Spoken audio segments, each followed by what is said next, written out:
Terkadang, takdir memanggil kita dengan cara yang paling tak terduga. Ada yang mendengarkan, dan ada yang terus melaju begitu saja. Dunia selalu mengirimkan sinyal, tapi tidak semua orang memilih untuk berhenti. Jack Thompson bisa saja terus mengemudi malam Oktober itu. Dia bisa saja menekan pedal gas dan meninggalkan semuanya di belakang. Tapi dia memilih untuk mendengarkan, dan pilihan itu mengubah segalanya. Hamparan dataran Nebraska terbentang tak berujung di bawah langit yang mulai gelap, sementara truk 18 roda Jack bergemuruh di sepanjang jalan raya 80. 30 tahun menjadi sopir truk telah mengajarinya membaca jalan seperti membaca buku, tapi tidak ada yang mempersiapkannya untuk apa yang muncul dari kegelapan senja di depan. Seekor German Shepherd besar, bulu hitam dan coklatnya berkilauan di lampu depannya, berdiri tegak di tengah jalan raya seperti patung yang dipahat dari tekad itu sendiri. Tangan Jack mencengkeram kemudi saat dia menginjak rem. Ban truk menjerit bergesekan dengan aspal, trailer sedikit melipat sebelum berhenti dengan gemetar, hanya sekitar 6 meter dari anjing itu. Jantungnya berdebar kencang di dadanya saat asap diesel memenuhi kabin. Ya Tuhan, gumam Jack, menyeka keringat dari dahinya.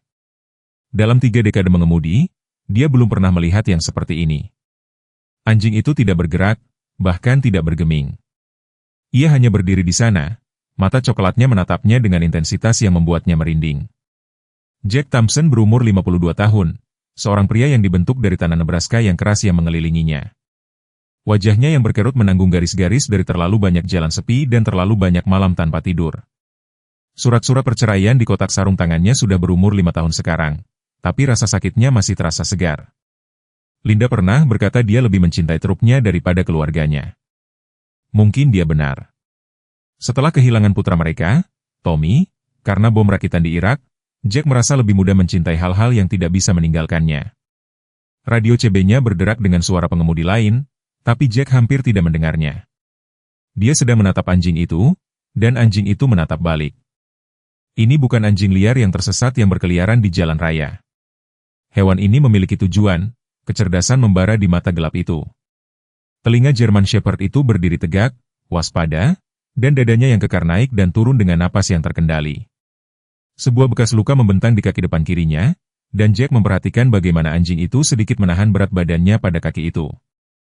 Apa yang kamu lakukan di sini, nak? Jack memanggil melalui jendela yang terbuka. Kepala anjing itu sedikit miring, seolah mempertimbangkan pertanyaan itu. Kemudian ia melakukan sesuatu yang membuat darah Jack membeku. Ia berjalan dengan sengaja ke bahu jalan, berbalik untuk melihatnya, dan mengeluarkan lolongan menusuk yang seolah membawa semua kesepian di dunia. Suara itu bergema di seluruh dataran kosong, dan Jack merasakan sesuatu bergerak di dadanya yang telah ia kubur bertahun-tahun yang lalu. Ini bukan kebetulan. Ini adalah permohonan bantuan, sejelas panggilan darurat apapun yang pernah ia dengar di radionya. Anjing itu mengambil beberapa langkah menuju jalan tanah yang menuju ke kegelapan, lalu berhenti dan menatap kembali Jack dengan mata yang sangat cerdas itu. Tidak mungkin, kata Jack pada dirinya sendiri, tapi tangannya sudah meraih gagang pintu. Aku tidak akan mengikuti anjing liar ke antah berantah. Tapi bahkan saat dia berbicara, dia sudah turun dari kabin. Sepatu botnya menghantam trotoar dengan suara berdebam yang solid. Ekor German Shepherd itu bergoyang sekali, nyaris tidak terlihat dalam kegelapan yang semakin bertambah. Itu adalah tanda harapan pertama yang dilihat Jack dalam perilaku hewan itu. Anjing itu berbalik dan mulai berjalan di jalan tanah, berhenti setiap beberapa meter untuk memastikan Jack mengikutinya. Jalan itu tidak lebih dari 2 jalur ban melalui rumput tinggi, menuju ke sekelompok bangunan yang nyaris tidak terlihat di kejauhan. Pikiran praktis Jack berteriak padanya untuk kembali ke truk, menelepon polisi, membiarkan orang lain menangani apapun ini. Tapi hatinya, organ terluka yang telah ia coba lindungi dengan susah payah, sudah berkomitmen pada perjalanan aneh ini. Saat mereka berjalan, Jack mendapati dirinya mempelajari anjing itu lebih hati-hati. Ini bukan sembarang German Shepherd, cara ia bergerak, postur tubuh yang waspada, kekuatan yang terkendali dalam langkahnya. Ini adalah anjing pekerja, mungkin pensiun dari penegakan hukum atau dinas militer. Bekas luka di kakinya tampak seperti berasal dari kawat berduri atau kaca, jenis cedera yang mungkin didapat anjing saat mencari melalui puing-puing. Kamu bukan sembarang anjing, kan? Gumam Jack. Telinga gembala itu berkedut, mengakui kata-katanya tanpa menghentikan langkah. Kamu punya tugas untuk dilakukan. Bangunan-bangunan itu tumbuh lebih besar saat mereka mendekat.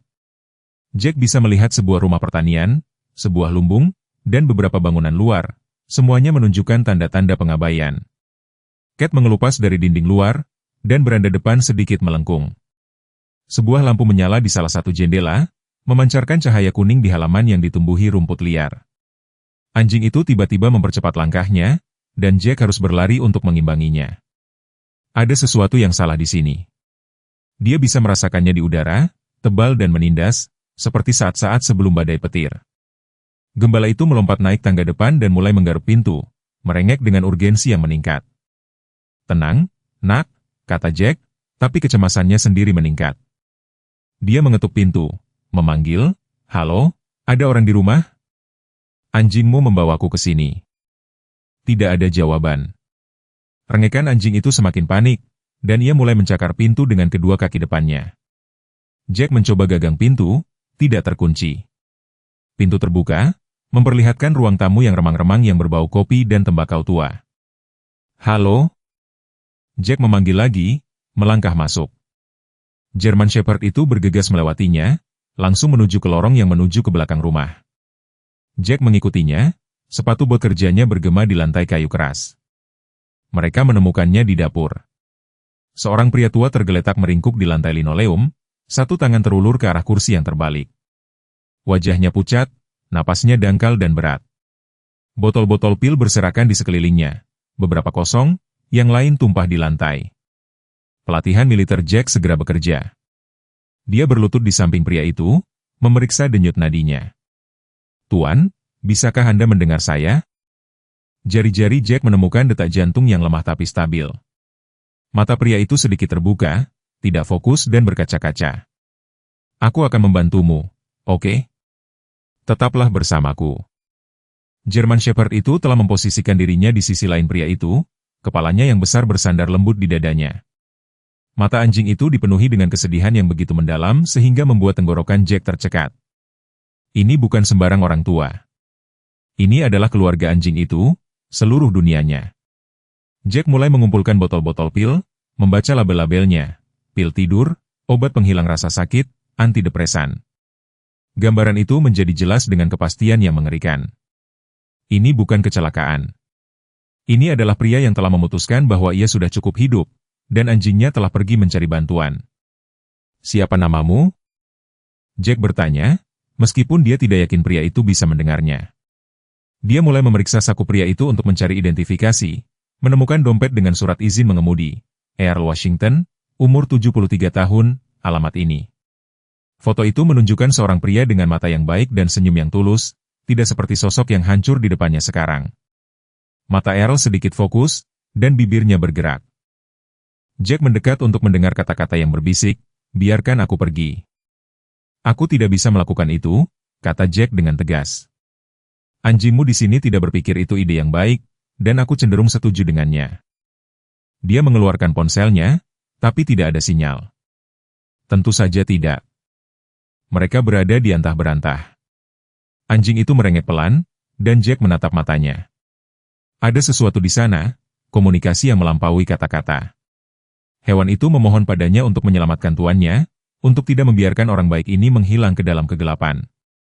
"Oke, nak," kata Jack, suaranya mantap, meskipun situasinya. "Kita akan membawanya ke rumah sakit, tapi aku butuh kamu membantuku membawanya ke truk." Mata Earl tertutup lagi, dan untuk sesaat Jack berpikir dia mungkin telah kehilangan kesadarannya sepenuhnya. Tapi kemudian tangan pria tua itu bergerak sedikit, jari-jarinya menyentuh bulu anjing itu. Ekor German Shepherd itu berdebam sekali di lantai, suara yang entah bagaimana menyampaikan baik harapan maupun keputusasaan. Jack menyelipkan lengannya di bawah bahu dan lutut Earl, terkejut betapa ringannya pria itu. Bertahun-tahun hidup keras telah membuatnya kurus kering. Anjing itu tetap dekat saat Jack membawa Earl menuju pintu depan. Kehadirannya entah bagaimana menghibur dalam kegelapan yang semakin bertambah. Perjalanan ke rumah sakit terdekat adalah kabur jalan pedesaan dan dua-dua putus asa. Earl sadar dan tidak sadar di kursi penumpang, German Shepherd duduk waspada di kompartemen tidur di belakang mereka, tidak pernah mengalihkan pandangannya dari tuannya. Jack melanggar batas kecepatan, radio CB-nya berderak dengan laporan tentang mengemudinya yang tidak menentu dari sopir truk lain. "Bertahanlah, Earl," kata Jack, melirik wajah pucat pria tua itu. "Anjingmu bersusah payah mencari bantuan. jangan mengecewakannya sekarang. Di rumah sakit, semuanya terjadi dengan cepat. Perawat dan dokter mengelilingi Earl saat Jack menjelaskan apa yang telah ia temukan. German Shepherd tidak diizinkan masuk, tapi ia menempatkan dirinya di dekat pintu ruang gawat darurat, seorang penjaga diam yang menunggu kabar. Berjam-jam berlalu. Jack duduk di ruang tunggu, kadang-kadang melangkah keluar untuk memeriksa anjing itu. Hewan itu tidak bergeming dari posisinya, meskipun udara malam yang dingin dan tatapan khawatir dari staf rumah sakit. Dedikasinya mutlak, tak tergoyahkan. Akhirnya, seorang dokter muncul dengan kabar. Earl akan selamat. Overdosis itu tidak fatal, meskipun hampir. Dia akan membutuhkan evaluasi dan perawatan psikiatris, tapi secara fisik dia akan pulih. Jack merasakan beban terangkat dari pundaknya yang tidak ia sadari telah ia tanggung. Di luar, dia berlutut di samping German Shepherd dan menggaruk belakang telinganya. Dia akan baik-baik saja, nak. Kamu melakukannya dengan baik. Ekor anjing itu bergoyang untuk pertama kalinya sejak Jack bertemu dengannya, dan mata coklatnya yang cerdas itu tampak bersinar dengan lega. Tapi Jack bisa melihat sesuatu yang lain di sana juga, kesedihan yang lebih dalam yang tidak akan disembuhkan oleh satu malam di rumah sakit. Ketika Earl akhirnya bangun dan cukup sadar untuk menerima pengunjung, Jack duduk di samping tempat tidurnya sementara anjing itu berbaring di lantai di dekatnya. Wajah pria tua itu tampak lesu, matanya cekung karena jenis rasa sakit yang tidak bisa disentuh oleh obat. Seharusnya kau meninggalkanku, kata Earl, suaranya nyaris tidak terdengar. Anjingmu tidak berpikir begitu, jawab Jack. Dan aku punya perasaan bahwa anjing itu mengenalmu lebih baik daripada kau mengenal dirimu sendiri. Mata Earl menemukan sahabatnya, dan untuk sesaat sesuatu seperti kehangatan berkedip di kedalaman mata itu. Duke, katanya pelan, namanya Duke. Baiklah, Duke di sini menyelamatkan hidupmu malam ini. Pertanyaannya adalah, apa yang akan kau lakukan dengannya? Earl memalingkan wajahnya ke arah jendela di mana fajar mulai menyingsing di atas dataran Nebraska. Aku tidak tahu, akunya. Aku benar-benar tidak tahu. Jack bersandar di kursi rumah sakit yang tidak nyaman, mempelajari pria dan anjing yang telah mengubah secara dramatis jalannya malamnya. Dia memikirkan tentang kehilangannya sendiri, saat-saat keputusasaannya sendiri, dan jalan-jalan panjang dan sepi yang telah membawanya ke tempat ini. Mungkin takdir benar-benar memanggil kita terkadang. Mungkin triknya adalah belajar mendengarkan. Baiklah, kata Jack akhirnya, aku punya waktu sebelum pengiriman berikutnya. Mungkin kita bisa memecahkannya bersama. Ekor Duke berdebam di lantai rumah sakit, dan Earl Washington menatap orang asing yang telah muncul di saat tergelapnya seperti jawaban atas doa yang selama ini ia takuti untuk diucapkan. Di luar, matahari terus naik dengan mantap ke langit, membawa serta janji hari baru dan kemungkinan harapan.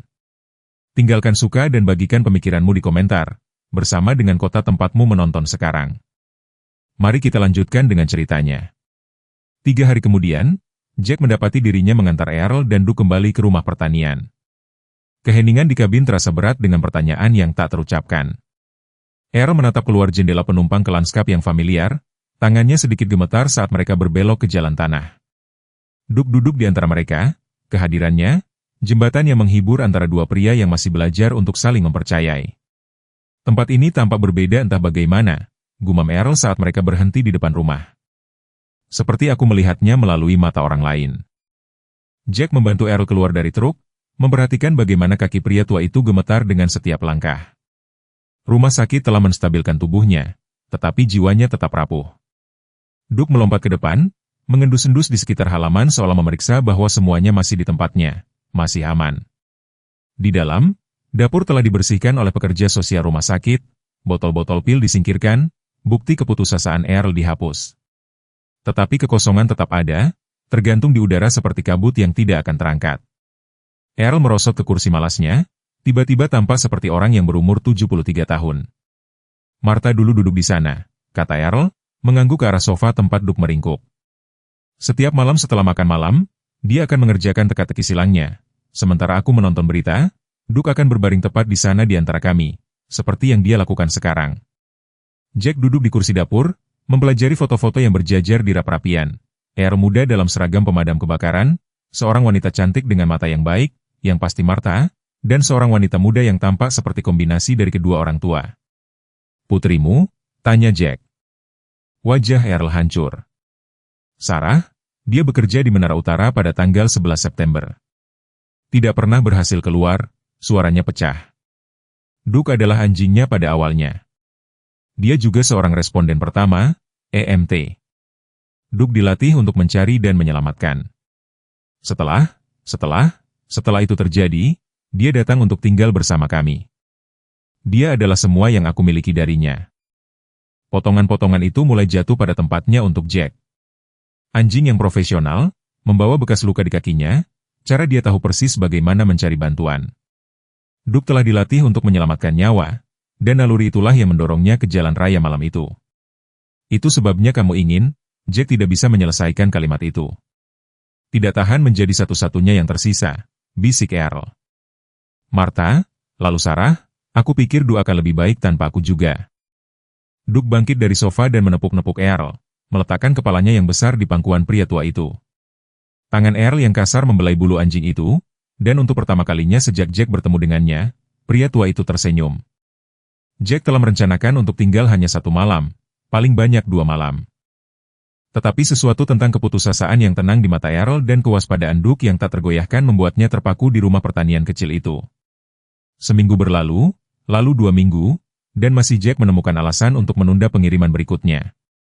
Pengirimnya tidak senang, tetapi Jack telah mengumpulkan cukup waktu liburan untuk menutupi 1 bulan libur dari jalan. Pagi hari menjadi rutinitas. Earl akan bangun sebelum fajar, kebiasaan seorang pemadam kebakaran seumur hidup yang mustahil untuk dihilangkan, dan berjalan ke dapur di mana Jack sudah menyeduh kopi. Duke akan memposisikan dirinya di antara mereka, waspada terhadap setiap nuansa suasana hati Earl, siap untuk campur tangan jika kegelapan mengancam untuk kembali. Kau tidak harus menjagaku, kata Earl suatu pagi, suaranya membawa campuran rasa terima kasih dan iritasi. Aku tidak akan pergi kemanapun. Aku tahu, jawab Jack, duduk di kursi yang telah menjadi tempat duduknya yang biasa. Tetapi Duke di sini tampaknya berpikir kau membutuhkan teman. Dan terus terang, aku juga. Memang benar, Jack tidak menyadari betapa isolasi jalan telah melelahkannya sampai dia menemukan dirinya menjadi bagian dari rumah tangga yang tidak mungkin ini. Rumah pertanian, meskipun terbengkalai, terasa lebih seperti rumah daripada apartemennya yang kosong di Denver. Kisah-kisah Earl tentang hari-harinya sebagai pemadam kebakaran mengisi malam-malam yang panjang, sementara kehadiran Duke memberikan kenyamanan yang tidak ingin diakui oleh kedua pria itu dengan lantang. Tetapi di bawah permukaan, ketegangan yang tenang mendidih. Rasa bersalah Earl atas percobaan bunuh dirinya bersaing dengan rasa terima kasihnya yang tulus karena telah diselamatkan. Beberapa hari dia adalah pria yang Jack lihat di foto-foto lama, lucu, bijaksana, murah hati dengan waktu dan perhatiannya. Di hari-hari lain, beban kerugiannya menekan dirinya seperti kekuatan fisik, dan dia akan menarik diri ke dalam dirinya sendiri, berbicara hanya jika perlu. Duke tampaknya merasakan perubahan suasana hati ini sebelum mereka sepenuhnya terwujud. Pada hari-hari buruk Earl, anjing itu akan tetap lebih dekat dengan tuannya. Kadang-kadang secara fisik menyisipkan dirinya di antara Earl dan pikiran gelap apapun yang mengancam untuk membanjirinya. Pada hari-hari baik, Duke akan membawakan Earl sandalnya, mengambil koran dari jalan masuk, atau hanya berbaring dengan puas di kaki pria tua itu. Jack mendapati dirinya mempelajari hubungan antara pria dan anjing dengan ketertarikan yang tumbuh. Ada komunikasi di sana yang melampaui kata-kata, ikatan yang terjalin melalui kehilangan bersama dan saling ketergantungan. Duke telah kehilangan keluarga aslinya ketika Sarah meninggal, sama seperti Earl yang kehilangan keluarganya.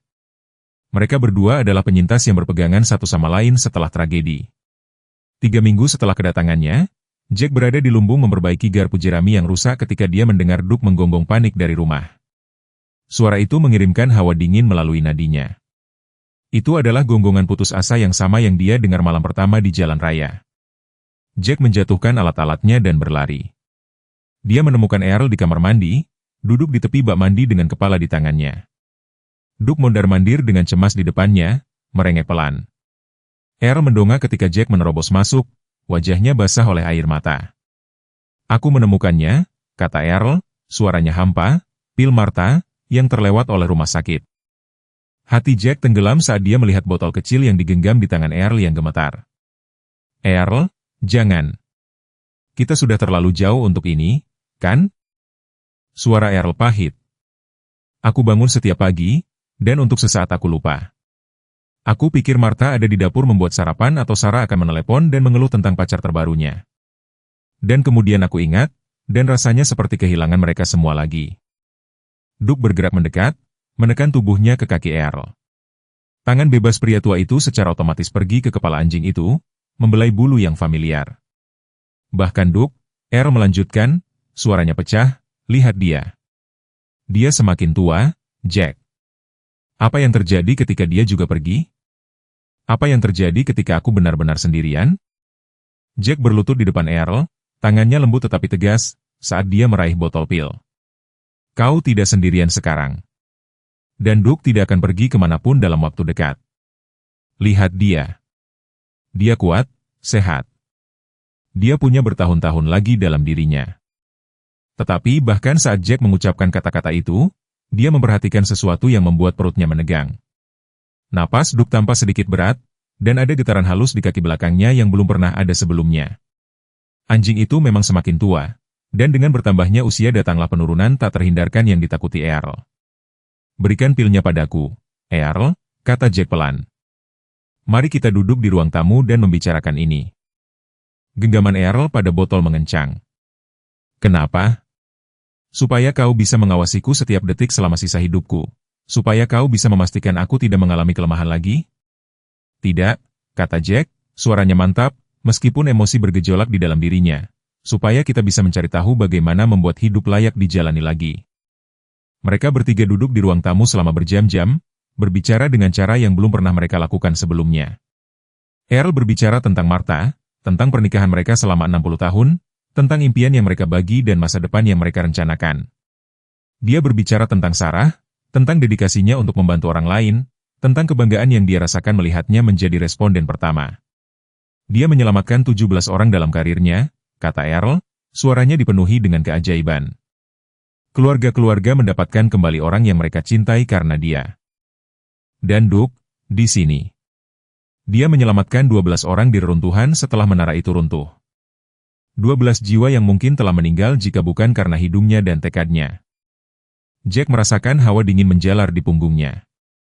12 orang. Itulah yang dikatakan kaptennya kepada kami di upacara peringatan. Duke bekerja selama 3 hari berturut-turut, hampir tidak berhenti untuk makan atau istirahat. Dia menemukan orang-orang yang terkubur begitu dalam sehingga pencari manusia tidak akan pernah menjangkau mereka tepat waktu. Jack menatap Duke dengan hormat yang baru. Anjing itu adalah seorang pahlawan, penyelamat nyawa sejati. Dan sekarang, di masa pensiunnya, dia masih menyelamatkan nyawa, dimulai dengan Earl dan mungkin Jack juga. Bagaimana denganmu, Jack? Tanya Earl tiba-tiba. Apa ceritamu? Apa yang membawamu ke jalan raya itu di saat yang tepat? Jack telah merasa takut dengan pertanyaan ini, tetapi dia tahu dia berutang kebenaran kepada Earl. Aku kehilangan putraku di Irak, Tommy. Dia berumur 19 tahun, hampir tidak cukup umur untuk memilih, dan aku membiarkannya pergi karena aku pikir itu akan membuatnya menjadi seorang pria. Kata-kata itu keluar dengan tergesa-gesa, menyakitkan tetapi perlu. It mengenai konvainya di luar Fallujah. Dia meninggal melakukan apa yang dia pikir benar, melindungi teman-temannya. Wajah Earl melunak dengan pengertian. Dan istrimu tidak bisa mengatasinya? Menyalahkanku karena membiarkannya mendaftar, menyalahkan dirinya sendiri karena tidak menghentikannya. Kami. Sejak itu aku berada di jalan, mencoba menghindari rasa bersalah. Duke bergerak dari sisi Earl ke sisi Jack, meletakkan kepalanya di lutut Jack. Isyarat itu begitu sederhana, begitu tepat waktu sehingga Jack merasakan tenggorokannya menegang karena emosi. Anjing ini memahami kehilangan, memahami beban rasa bersalah para penyintas yang dibawa oleh kedua pria itu. Kau tahu apa yang kupikirkan? Kata Earl setelah hening sejenak. Aku pikir kita semua ada di sini karena suatu alasan. Kau, aku, Duke. Aku pikir Sarah dan Martha dan Tommy Mu, mereka semua entah bagaimana terlibat dalam menyatukan kita. Jack ingin menolaknya sebagai angan-angan seorang pria tua yang berduka, tetapi dia tidak dapat menyangkal serangkaian kebetulan aneh yang telah membawa mereka ke momen ini. Apa kemungkinan Duke akan menemukannya di jalan raya itu? Apa kemungkinan Jack akan menjadi satu-satunya orang yang akan berhenti dan mengikuti seekor anjing ke dalam kegelapan? Mungkin, kata Jack akhirnya, tapi apa yang kita lakukan dengan itu? Bagaimana kita menghormati ingatan mereka? Earl terdiam lama, tangannya dengan acuh tak acuh membelai telinga Duke. Ketika dia akhirnya berbicara, Suaranya lebih kuat daripada yang pernah didengar Jack sejak mereka bertemu. Kita terus hidup, kita terus membantu orang. Kita memastikan pengorbanan mereka berarti sesuatu. Di luar, matahari terbenam di atas dataran Nebraska, mewarnai langit dengan nuansa emas dan merah tua. Jack menyadari dia telah berada di rumah pertanian selama hampir sebulan. Dan untuk pertama kalinya dalam bertahun-tahun, dia tidak ingin kembali ke jalan. Mereka bertiga telah membentuk sesuatu yang tidak pernah diharapkan Jack untuk ditemukan lagi. Sebuah keluarga, tidak konvensional seperti itu. Aku sudah berpikir, kata Jack hati-hati. Sewa apartemenku akan berakhir bulan depan, dan aku punya cukup tabungan untuk mengambil cuti dari jalan, mungkin secara permanen. Earl mengangkat alis, kau berpikir untuk tinggal? Jika kau menerimaku. Tempat ini bisa menggunakan beberapa pekerjaan, dan aku tidak punya tempat lain untuk pergi. Ekor Duke mulai bergoyang, dan wajah Earl tersenyum pertama kali yang dilihat Jack darinya. Baiklah, kata pria tua itu, aku kira kita bisa menggunakan sepasang tangan lagi di sekitar sini, dan Duke tampaknya menyukaimu. Pengaturan itu berjalan lebih baik dari yang diharapkan siapapun dari mereka. Jack terjun ke renovasi rumah pertanian dengan presisi metodis yang sama yang pernah dia terapkan untuk memelihara truknya. Earl, meskipun usianya dan trauma baru-baru ini, terbukti menjadi pengawas yang tak ternilai harganya. Tahun-tahun pengalamannya dengan alat dan pekerjaan perbaikan membimbing upaya Jack. Duke menunjuk dirinya sendiri sebagai kepala keamanan, mengikuti kedua pria di sekitar properti dan memperingatkan mereka tentang potensi bahaya apapun, dengan dedikasi seorang profesional berpengalaman. Pada akhir November, mereka telah mengecat ulang eksterior, memperbaiki teras yang melengkung, dan mengembalikan lumbung ke kondisi fungsional. Pekerjaan itu memberi Earl tujuan, sesuatu untuk difokuskan selain kesedihannya, dan Jack menemukan kepuasan dalam menciptakan sesuatu yang langgeng daripada hanya memindahkan kargo dari titik A ke titik B. Tetangga mulai mampir, ingin tahu tentang pendatang baru yang telah menetap di tempat Washington. Earl terlihat lebih baik daripada yang dia lakukan dalam beberapa tahun terakhir, kata Nyonya Henderson dari pertanian yang berdekatan, menyaksikan Jack mengganti papan lapuk di tangga depan. Anjingnya itu juga tampak lebih bahagia. Memang benar, Duke telah mendapatkan kembali sebagian besar vitalitasnya sebelumnya. Berpatroli di properti dengan energi yang diperbarui dan menyambut pengunjung dengan kehati-hatian yang sesuai daripada penerimaan lesu yang telah dia tunjukkan selama masa tergelap Earl. Anjing itu telah menunjuk dirinya sendiri sebagai jembatan antara kedua pria itu, entah bagaimana merasakan ketika ketegangan muncul dan campur tangan dengan gangguan yang tepat waktu. Tetapi di bawah perbaikan permukaan, Jack memperhatikan tanda-tanda yang mengganggu.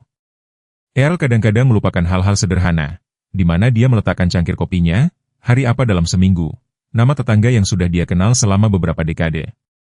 Yang lebih mengkhawatirkan adalah saat-saat ketika Earl akan berhenti di tengah kalimat, matanya menjadi jauh seolah dia sedang mendengarkan suara-suara yang hanya bisa dia dengar. Itu hanya usia, desa Earl ketika Jack dengan lembut mengemukakan kekhawatirannya. Aku berumur 73 tahun.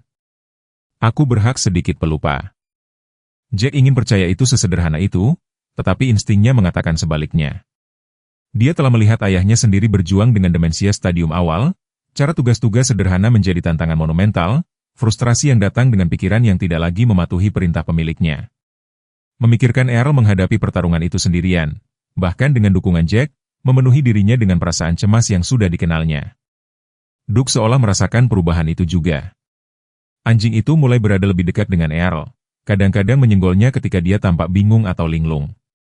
Itu halus, jenis perilaku yang mungkin tidak diperhatikan oleh pengamat biasa, tetapi Jack mengenalinya sebagai naluri melindungi yang sama yang telah mendorong Duke untuk mencari bantuan malam pertama itu. Krisis nyata pertama datang pada suatu pagi hari Selasa di bulan Desember. Jack bangun dan mendapati tempat tidur Earl kosong, pintu depan terbuka dan Duke mondar-mandir dengan panik di halaman. Mengikuti petunjuk anjing itu, Jack menemukan Earl sejauh 3,2 km di jalan hanya mengenakan piyama dan sandal, meskipun suhu hampir membeku. Orang tua itu berdiri di tengah aspal menatap kosong, wajahnya kosong. Dengan kebingungan, Earl Jack memanggil, mendekat perlahan. Apa yang kamu lakukan di sini? Earl mengalihkan pandangannya, berjuang untuk fokus. Aku sedang mencari api. Seseorang menelepon tentang kebakaran, tetapi aku tidak dapat menemukannya. Hati Jack tenggelam. Earl tidak berada di saat ini. Dia berada di suatu tempat di masa lalunya menanggapi panggilan yang telah datang beberapa dekade lalu. Api sudah padam, Earl. Kamu sudah mengendalikannya. Sekarang saatnya pulang. Butuh 20 menit untuk meyakinkan Earl untuk masuk ke dalam truk dan 1 jam lagi untuk menghangatkannya hingga berhenti menggigil. Duke tidak pernah meninggalkan sisi Earl selama seluruh cobaan itu, kehadirannya entah bagaimana menenangkan kegelisahan orang tua itu. Tetapi ketika Earl akhirnya tertidur di kursinya, Jack menelepon Dr. Martinez, dokter keluarga yang telah merawat Earl sejak dia dirawat di rumah sakit. Diagnosisnya, ketika datang, sama-sama diharapkan dan menghancurkan. Penyakit Alzheimer stadium awal berkembang lebih cepat dari biasanya karena trauma kehilangan dan isolasi yang dialaminya. Dr. Martinez menjelaskan tahap-tahapnya, obat-obatan yang tersedia, lintasan akhir penyakit itu. Earl menerima berita itu dengan penerimaan tabah seorang pria yang telah menghadapi bahaya sepanjang karirnya. Berapa lama? Earl bertanya, suaranya mantap meskipun tangannya gemetar. Sulit untuk dikatakan, Dr. Martinez menjawab. Bisa bertahun-tahun, bisa berbulan-bulan. Yang penting adalah membuat pengaturan sekarang, sementara kamu masih dapat membuat keputusan untuk dirimu sendiri. Malam itu, Earl mendudukan Jack untuk salah satu percakapan paling sulit dalam hidup kedua pria itu.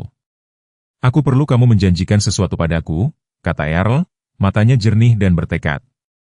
Ketika menjadi buruk, dan itu akan menjadi buruk, aku tidak ingin berakhir di fasilitas di mana mereka akan menempatkanku di sudut dan melupakanku. Aku ingin tinggal di sini di rumah Martha selama mungkin. Jack mengangguk, meskipun berat janji itu membebani pundaknya seperti beban fisik. Aku akan menjagamu, Earl. Kamu memiliki janjiku dan Duke. Earl melanjutkan, suaranya sedikit bergetar. Ketika aku pergi, dia akan membutuhkan seseorang. Dia terlalu tua untuk dipindahkan dan dia sudah terlalu banyak mengalami. Janjikan padaku kamu akan menjaganya. Jack menatap anjing gembala Jerman itu, yang seolah memahami keseriusan percakapan itu. Mata cerdas Duke bergerak di antara kedua pria itu dan Jack bersumpah dia melihat penerimaan di sana, seolah anjing itu sudah berdamai dengan apapun yang akan terjadi di masa depan. Aku janji, kata Jack. Kita akan saling menjaga. Bulan-bulan musim dingin membawa tantangan baru. Kondisi Earl memburuk dalam peningkatan dan permulaan, hari-hari baik bergantian dengan hari-hari yang semakin sulit. Beberapa pagi dia akan bangun dengan sangat jernih, mampu membahas peristiwa terkini dan berbagi kenangan dengan kejernihan kristal. Hari-hari lain dia akan mengembara di rumah mencari Martha atau bersikeras bahwa Jack adalah menantunya, datang berkunjung. Duke beradaptasi dengan setiap fase dengan kesabaran yang luar biasa. Ketika Earl bingung, anjing itu akan membimbingnya dengan lembut kembali ke ruang-ruang yang familiar. Ketika Earl menjadi gelisah, Duke akan menempatkan dirinya di antara orang tua itu dan apapun yang membuatnya kesal. Kehadirannya yang tenang biasanya cukup untuk meredakan situasi. Ketika Earl mengalami hari yang baik, Duke akan membawakannya sandal atau koran, mempertahankan rutinitas yang menambatkan Earl ke saat ini. Jack mendapati dirinya mempelajari jenis perawatan baru, yang membutuhkan kesabaran dan fleksibilitas tanpa akhir. Dia belajar untuk mengalihkan kebingungan Earl daripada memperbaikinya, untuk menemukan cara agar setiap hari bermakna meskipun penyakit itu berkembang tanpa henti. Beberapa hari lebih sulit daripada yang lain, terutama ketika Earl mengalami momen-momen kejernihan dan menyadari betapa banyak yang telah hilang darinya. Aku menjadi beban, kata Earl suatu malam, suaranya berat dengan rasa malu. Ini bukan yang kamu daftarkan ketika kamu memutuskan untuk tinggal. Jack meletakkan cangkir kopinya dan menatap mata Earl. Kamu menyelamatkan hidup ayahku 30 tahun yang lalu. Kamu memberiku rumah ketika aku membutuhkannya. Kamu dan Duke, kalian berdua menyelamatkanku dari kehidupan melarikan diri dari hantu-hantuku sendiri. Merawatmu bukanlah beban, itu adalah hak istimewa. Mata Earl berlinang air mata dan Duke mendekat, menyandarkan kepalanya di pangkuan orang tua itu. Aku hanya tidak ingin melupakan hal-hal baik, bisik Earl. Aku tidak ingin melupakan tawa Martha atau senyum Sarah atau bagaimana Duke terlihat ketika dia masih muda dan kuat. Kalau begitu kita akan membantumu mengingat, kata Jack dengan tegas. Setiap hari kita akan membantumu mengingat. Mereka membuat rutinitas baru yang dibangun di sekitar kemampuan Earl yang tersisa. Album foto menjadi perlengkapan harian, dengan Jack dan Duke duduk di samping Earl saat dia menceritakan kisah dari setiap gambar. Musik dari tahun 1950 dan 60 kadang-kadang akan membuka kenangan yang tampaknya hilang selamanya. Wajah Earl akan bersinar ketika dia mendengar Patsy Cline atau Elvis, dan dia akan bercerita tentang menari dengan Martha di aula VFW setempat. Duke sepertinya memahami perannya sebagai penghubung hidup ke masa lalu Earl. Anjing itu akan membawakan Earl benda-benda tertentu, kacamata baca Martha, lencana EMT lama Sarah, Helm petugas pemadam kebakaran dari karir Earl seolah-olah dia tahu pengingat nyata ini dapat menambatkan Earl keingatannya. Jack mulai menduga bahwa kecerdasan Duke melampaui kemampuan anjing normal, bahwa tahun-tahun pekerjaannya mencari dan menyelamatkan telah melatihnya untuk membaca kebutuhan manusia dengan cara yang hanya dapat dilakukan oleh sedikit hewan. Masyarakat bersatu di sekitar mereka dengan cara yang mengejutkan Jack. Ibu Henderson membawa casserole 2 kali seminggu. Pendeta setempat mampir secara teratur, bukan untuk berkhotbah tetapi hanya untuk duduk dan mendengarkan cerita Earl. Bahkan tukang pos Charlie akan berlama-lama di beranda untuk mengobrol dengan Earl tentang cuaca atau berita lokal terbaru. Seolah-olah seluruh kota telah mengadopsi kita, Jack mengamati suatu malam. Earl tersenyum, salah satu momen kejernihannya yang semakin langka. Itulah yang dilakukan kota-kota kecil. Kita saling menjaga, dan kamu adalah salah satu dari kita sekarang, Jack. Kamu dan Duke berdua. Musim semi tiba dengan kehangatan yang tidak biasa, dan bersamanya datang harapan dan patah hati. Kondisi Earl agak stabil selama bulan-bulan musim dingin, tetapi Jack dapat melihat perkembangan penyakit yang stabil dengan cara-cara kecil yang menghancurkan. Pria yang pernah mampu mengucapkan nama dan alamat setiap keluarga yang telah dia bantu selama karir pemadam kebakarannya sekarang kadang-kadang melupakan nama Jack, memanggilnya putra atau pria muda yang baik itu dengan frekuensi yang meningkat. Duke, sementara itu, telah mengembangkan batuk yang mengganggu yang tampaknya memburuk di malam hari. Jack memperhatikan anjing itu lebih banyak tidur. Energinya yang dulu tak terbatas sekarang dijatah dengan hati-hati sepanjang hari. Ketika Duke berpikir tidak ada yang melihat, Jack menangkapnya berdiri diam tak bergerak, seolah mengumpulkan kekuatan untuk aktivitas berikutnya. Dokter hewan di kota itu, Dr. Sarah Chen, telah memeriksa Duke 2 kali dalam beberapa minggu terakhir, ekspresinya semakin khawatir dengan setiap kunjungan. Dia memiliki cairan di paru-parunya. Dr. Chen menjelaskan selama pemeriksaan terakhir Duke, tangannya lembut saat dia memeriksa anjing gembala Jerman yang menua.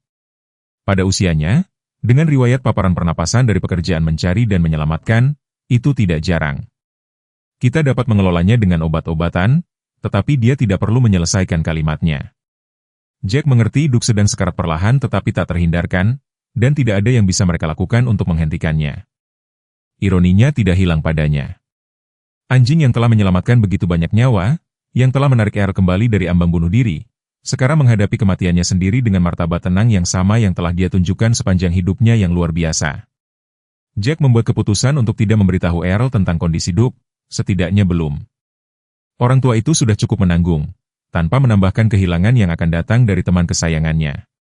Sebaliknya, Jack diam-diam menyesuaikan rutinitas mereka untuk mengakomodasi keterbatasan Duke, jalan-jalan yang lebih pendek, periode istirahat yang lebih sering dan pemantauan yang cermat terhadap pernapasan dan tingkat energi anjing itu.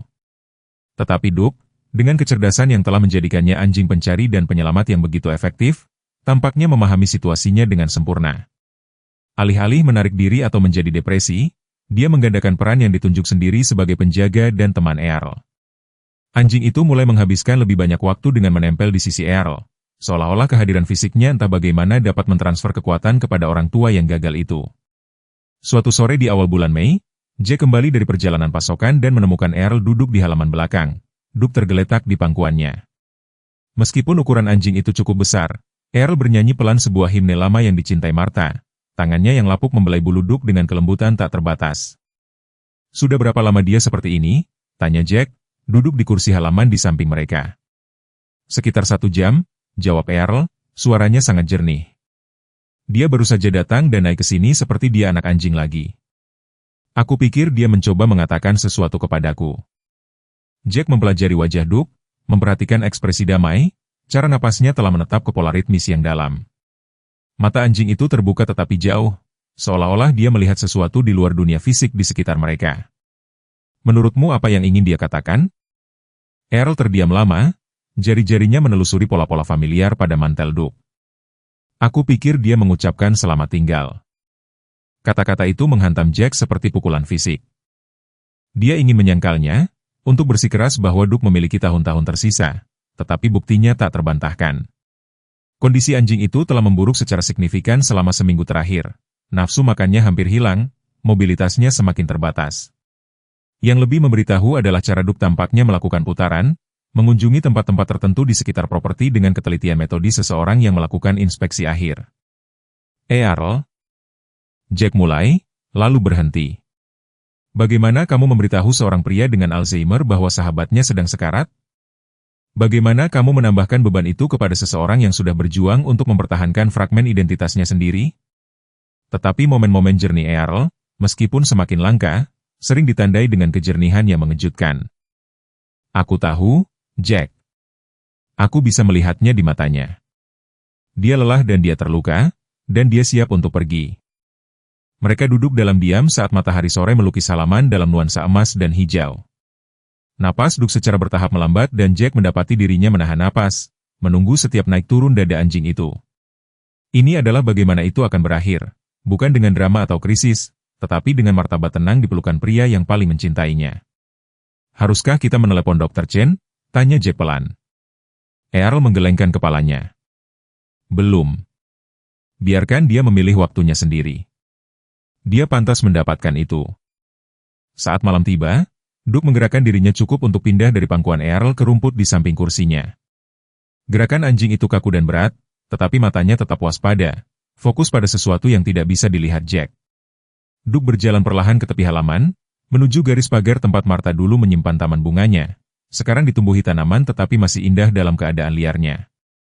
Disitulah kita mengubur Rusty, kata Earl, mengikuti tatapan Jack. Anjing pertama Sarah. Duke dulu pergi ke sana kadang-kadang, seolah-olah dia mengunjungi teman lama. Duke menempatkan dirinya di rumput tinggi, tubuhnya diposisikan sehingga dia masih bisa melihat Earl dan Jack. Simbolismenya tidak hilang pada salah satu dari mereka. Anjing itu memilih tempat peristirahatan terakhirnya seperti dia telah memilih setiap momen penting lainnya dalam hidupnya dengan pertimbangan yang cermat. Jack menghabiskan malam itu di kursi di beranda belakang, Earl tidur gelisah di kursi malasnya di sampingnya. Duke tetap berada di rumput, napasnya terlihat di udara malam yang sejuk. Beberapa kali Jack berpikir akhir telah tiba, hanya untuk melihat dada Duke naik lagi dengan tekad keras kepala. Fajar membawa Dr. Chen, yang telah setuju untuk melakukan kunjungan rumah meskipun jamnya masih pagi. Pemeriksaannya lembut tetapi menyeluruh, ekspresinya mengkonfirmasi apa yang sudah mereka semua ketahui. Organ-organ Duke mati, hasil tak terhindarkan dari usia dan kerusakan yang terakumulasi dari tahun-tahun pelayanannya. Dia tidak kesakitan, dia meyakinkan mereka. Dia hanya melepaskan. Beberapa hewan, terutama anjing pekerja seperti Duke, mereka bertahan sampai mereka yakin pekerjaan mereka selesai, sampai mereka tahu orang-orang mereka akan baik-baik saja. Earl, yang diam sepanjang pemeriksaan, tiba-tiba berbicara, pekerjaannya belum selesai. Dia masih memiliki pekerjaan yang harus dilakukan. Jack menatap orang tua itu dengan kebingungan, tetapi mata Earl terpaku pada Duke dengan intensitas yang belum ada selama berbulan-bulan. Dia sedang menunggu sesuatu atau seseorang. Seolah dipanggil oleh kata-kata Earl, Duke mengangkat kepalanya dan melihat ke arah jalan masuk. Jack mendengarnya beberapa saat kemudian, suara mobil, mesin, ban dikerikil. Sebuah sedan biru berhenti di depan rumah dan Jack menyaksikan dengan takjub ketika seorang wanita berusia 50-an muncul, wajahnya berlinang air mata. Aku datang segera setelah aku mendapat pesanmu, katanya, bergegas ke arah mereka. Aku Linda Morrison, pasangan Sarah, dari stasiun EMT. Aku mendengar tentang Duke. Wajah Earl berubah dengan pengakuan dan sukacita. Linda, aku ingat kamu. Kamu bekerja dengan Sarah. Ya, Pak. Kami bermitra selama 3 tahun. Dia berbicara tentang Duke sepanjang waktu, menunjukkan kepadaku gambar-gambar. Linda berlutut di samping anjing yang sekarat itu, tangannya lembut saat dia membelai bulunya. Halo, anak laki-laki pemberani. Sarah dulu berkata, kamu adalah pasangan terbaik yang pernah dia miliki. Ekor Duke bergerak sedikit, lambaian pengakuan yang paling samar. Matanya, yang semakin redup, tiba-tiba fokus dengan kejernihan yang mengejutkan pada wajah Linda. Aku membawa sesuatu, kata Linda, meraih ke dalam dompetnya. Dia mengeluarkan kerah kulit kecil yang usang dengan plat nama kuningan. Ini adalah kerah kerja Duke, yang dia kenakan selama operasi pencarian dan penyelamatan. Kapten Sarah memberikannya kepadaku setelah dia tidak pulang. Aku pikir mungkin. Dia memasangkan kerah di leher Duke dengan jari-jari gemetar. Plat nama kuningan menangkap sinar matahari pagi dan Jack dapat melihat ukiran itu. Duke K9, pahlawan pencarian dan penyelamatan. Napas Duke berubah, menjadi lebih dalam dan lebih damai. Matanya bergerak dari Linda ke Earl ke Jack, seolah-olah dia sedang mengambil inventaris terakhir dari keluarganya.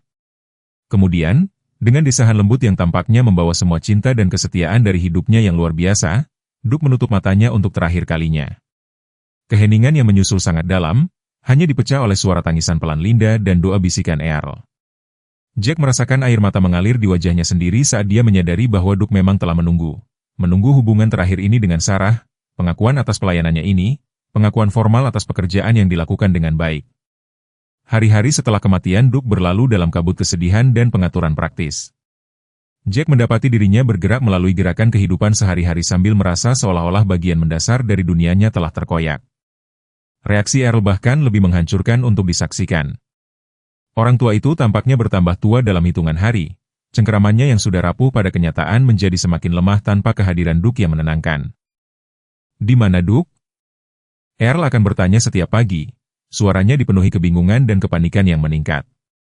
Dia selalu membawakanku sandalku. Jack telah mencoba menjelaskan kematian Duke selama momen-momen Earl yang lebih jernih, tetapi informasi itu tampaknya tidak pernah melekat. Setiap pagi membawa siklus pertanyaan dan penjelasan yang memilukan yang sama, diikuti oleh kesedihan baru Earl saat dia memproses kehilangan itu. Jack baru mulai bertanya-tanya apakah ini adalah belas kasihan. Mungkin ingatan Earl yang gagal melindunginya dari beban penuh kehilangan teman kesayangannya. Mereka mengubur Duke di Taman Bunga Lama Marta, tepat di tempat anjing itu memilih untuk menghabiskan jam-jam terakhirnya. Linda Morrison tinggal untuk upacara sederhana, berbagi cerita tentang pekerjaan heroik Duke dengan Sarah dan responden pertama lainnya. Pendeta setempat, Pendeta Matius, berbicara tentang kesetiaan anjing pekerja dan ikatan khusus antar manusia dan mitra berkaki empat mereka. Ibu Henderson dan beberapa tetangga lainnya hadir, wajah mereka khusyuk dengan rasa hormat untuk anjing yang telah menjadi legenda di komunitas kecil mereka. Dia menyelamatkan lebih banyak nyawa daripada kebanyakan orang, kata Linda, menempatkan buket kecil bunga liar di tanah yang baru dibajak. Sarah selalu mengatakan Duke memahami tujuannya dengan cara yang hampir spiritual. Dia tidak pernah ragu, tidak pernah mempertanyakan, tidak pernah menyerah. Earl berdiri di samping kuburan untuk waktu yang lama setelah yang lain pergi. Bibirnya bergerak dalam apa yang Jack asumsikan sebagai doa pribadi. Ketika dia akhirnya berbalik, matanya kering tetapi cekung, seolah-olah sesuatu yang penting telah padam di dalam dirinya. Tidak adanya kehadiran Duke di rumah itu sangat dalam. Jack mendapati dirinya mendengarkan suara-suara yang familiar. Bunyi klik cakar di kayu keras, bunyi gedebuk lembut ekor di furnitur, dengkuran lembut dari tempat favorit Duke di dekat perapian. Earl tampak lebih tersesat tanpa teman tetapnya yang berkeliaran di rumah pada jam-jam aneh, memanggil nama Duke dengan agitasi yang meningkat. Dia tidak akan kembali, Jack akan dengan lembut mengingatkannya, tetapi Earl akan menggelengkan kepalanya dengan keras kepala. Dia hanya di luar. Dia akan kembali untuk makan malam. Duke tidak pernah melewatkan makan malam. Pada minggu kedua Jack serius mempertimbangkan untuk mendapatkan anjing lain, sesuatu untuk mengisi kekosongan yang telah diciptakan oleh ketidakhadiran Duke. Tetapi setiap kali dia menyebutkan gagasan itu kepada Earl selama salah satu momennya yang lebih jernih, orang tua itu akan menjadi gelisah. Tidak ada anjing lain yang bisa menggantikan Duke, Earl akan bersikeras. Itu seperti mencoba menggantikan Sarah atau Martha. Beberapa hal tidak tergantikan. Jack memahami sentimen itu, tetapi dia semakin khawatir tentang kondisi mental Earl. Tanpa kehadiran Duke yang menenangkan, episode kebingungan Earl menjadi lebih sering dan lebih intens. Dia kadang-kadang menghabiskan berjam-jam mencari Duke, memeriksa setiap kamar, setiap lemari, bahkan pergi keluar untuk mencari lumbung dan bangunan luar. Selama salah satu pencarian inilah Jack membuat penemuan yang mengubah segalanya.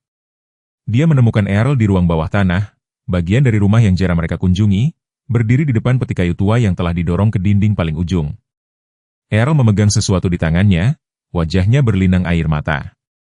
"Aku lupa," bisik Earl, suaranya pecah. "Aku lupa. Aku meletakkannya di sini." Jack mendekat dengan hati-hati, matanya menyesuaikan dengan pencahayaan ruang bawah tanah yang redup. Di tangan Earl ada sebuah jurnal kulit kecil yang usang, halamannya menguning karena usia. Tersebar di sekitar peti terbuka ada foto-foto, sertifikat, dan apa yang tampak seperti kliping koran. "Apa yang kamu temukan, Earl?" "Catatan Duke," kata Earl, suaranya dipenuhi keheranan. Sarah menyimpan segalanya. Setiap penyelamatan, setiap ujian, setiap nyawa yang dia selamatkan. Semuanya ada di sini. Jack membantu Earl mengumpulkan kertas-kertas yang berserakan, keheranannya sendiri tumbuh saat dia membaca dokumentasi itu. Catatan layanan Duke sangat luar biasa. 12 penyelamatan yang dikonfirmasi selama 9/11, diikuti oleh tahun-tahun pekerjaan pencarian dan penyelamatan yang telah menyelamatkan lusinan nyawa tambahan. Ada surat terima kasih dari keluarga yang berterima kasih, foto-foto Duke dengan orang-orang yang telah dia selamatkan, dan laporan terperinci dari pawangnya yang memuji kecerdasan, dedikasi, dan kemampuan supernaturalnya untuk menemukan korban selamat. Lihat ini, kata Earl, mengangkat sebuah foto yang pudar. Itu menunjukkan Duke yang lebih muda, mantelnya masih gelap dan mengkilap, berdiri di samping seorang wanita berseragam EMT. Wajah Sarah berseri-seri dengan kebanggaan saat dia berlutut di samping pasangannya.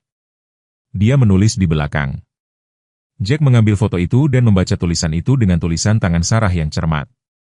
Duke dan aku, setelah penyelamatan pertamanya, Nyonya Eleanor Patterson, usia 82, ditemukan hidup setelah 18 jam di reruntuhan gedung apartemennya yang runtuh. Dia tidak pernah menyerah, bahkan ketika orang lain mengatakan itu tidak mungkin. Beberapa malaikat memiliki 4 kaki dan hidung basah. Mata Earl lebih jernih daripada yang dilihat Jack dalam beberapa minggu. Dia sangat mencintainya.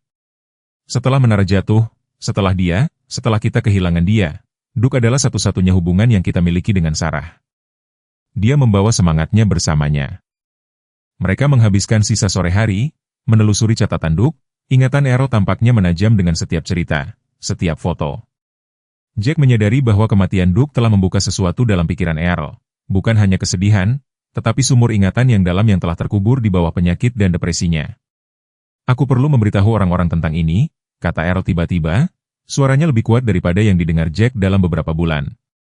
Orang-orang perlu tahu apa yang dilakukan Duke, apa yang dilakukan Sarah. Kisah mereka perlu diceritakan. Apa maksudmu? Earl berdiri, gerakannya lebih bertujuan daripada yang mereka lakukan sejak kematian Duke. Koran lokal, mungkin stasiun televisi. Kisah Duke, kisah Sarah, itu penting, itu penting. Jack merasakan gelombang harapan. Untuk pertama kalinya sejak kematian Duke, Earl tampaknya telah menemukan sesuatu untuk dihidupi, tujuan yang melampaui kesedihan dan kebingungannya sendiri. Kita bisa melakukan itu. Kita bisa memastikan orang mengingat mereka berdua. Earl mengangguk dengan penuh semangat, lalu berhenti, wajahnya mendung dengan ketidakpastian. Tetapi bagaimana jika aku lupa? Bagaimana jika aku tidak dapat mengingat cerita ketika aku membutuhkannya? Kalau begitu kita akan menuliskannya, kata Jack dengan tegas. Setiap cerita, setiap kenangan, kita akan melestarikannya sehingga tidak bisa hilang. Dan begitulah babak tak terduga dalam hidup mereka dimulai. Earl, selama periode kejernihannya yang semakin langka, akan mendikte cerita tentang Duke dan Sarah sementara Jack mengetiknya di komputer tua yang mereka temukan di kamar Sarah. Proses itu tampaknya memberi energi pada Earl, memberinya fokus dan tujuan yang telah hilang sejak upaya bunuh dirinya. Kisah-kisahnya luar biasa. Kemampuan Duke yang luar biasa untuk merasakan bahaya sebelum terwujud, saat dia menemukan seorang anak yang hilang dalam badai salju ketika pencari manusia telah kehilangan harapan. Perawatannya yang lembut terhadap korban trauma, entah bagaimana tahu persis bagaimana memberikan kenyamanan tanpa menyebabkan tekanan tambahan. Dedikasi Sarah untuk pekerjaannya, kemitraannya dengan Duke, tindakan kepahlawanannya yang terakhir pada 11 September. Mereka adalah tim, kata Earl, matanya jauh dengan ingatan, bukan hanya pawang dan anjing, tetapi mitra sejati. Mereka saling memahami dengan cara yang melampaui pelatihan. Jack mendapati dirinya semakin berinvestasi dalam melestarikan cerita-cerita ini. Dia menghubungi Linda Morrison, yang memberikan rincian tambahan tentang pekerjaan Duke dan karir Sarah. Dia menghubungi Departemen Pemadam Kebakaran tempat Earl bekerja, mengumpulkan cerita tentang layanan heroik orang tua itu sendiri. Dia bahkan melacak beberapa orang yang telah Duke selamatkan selama bertahun-tahun, merekam kesaksian mereka tentang anjing yang telah memberi mereka kesempatan kedua dalam hidup. Tetapi hari-hari baik Earl semakin sedikit dan lebih jauh di antara. Beberapa pagi dia akan bangun benar-benar bingung, tidak dapat mengingat siapa Jack atau mengapa dia tinggal di rumah itu. Hari-hari lain dia akan jernih selama berjam-jam, mampu mengerjakan cerita dengan kejernihan yang luar biasa, hanya untuk kembali ke kebingungan pada malam hari. Kita kehabisan waktu, Jack curhat kepada Dr. Martinez selama salah satu janji Earl. Cerita-ceritanya penting, tetapi aku tidak yakin kita akan dapat menyelesaikannya. Dr. Martinez mengangguk simpatik. Progresi semakin cepat. Itu tidak jarang. Setelah kehilangan yang signifikan, pikiran Earl berpegang pada Duke sebagai jangkar, dan sekarang jangkar itu hilang. Jack meninggalkan kantor dokter dengan hati yang berat dan rasa urgensi yang meningkat. Momen-momen jernih Earl sangat berharga sekarang, dan Jack bertekad untuk memanfaatkan setiap momen. Kisah-kisah Duke dan Sarah telah menjadi lebih dari sekadar proyek.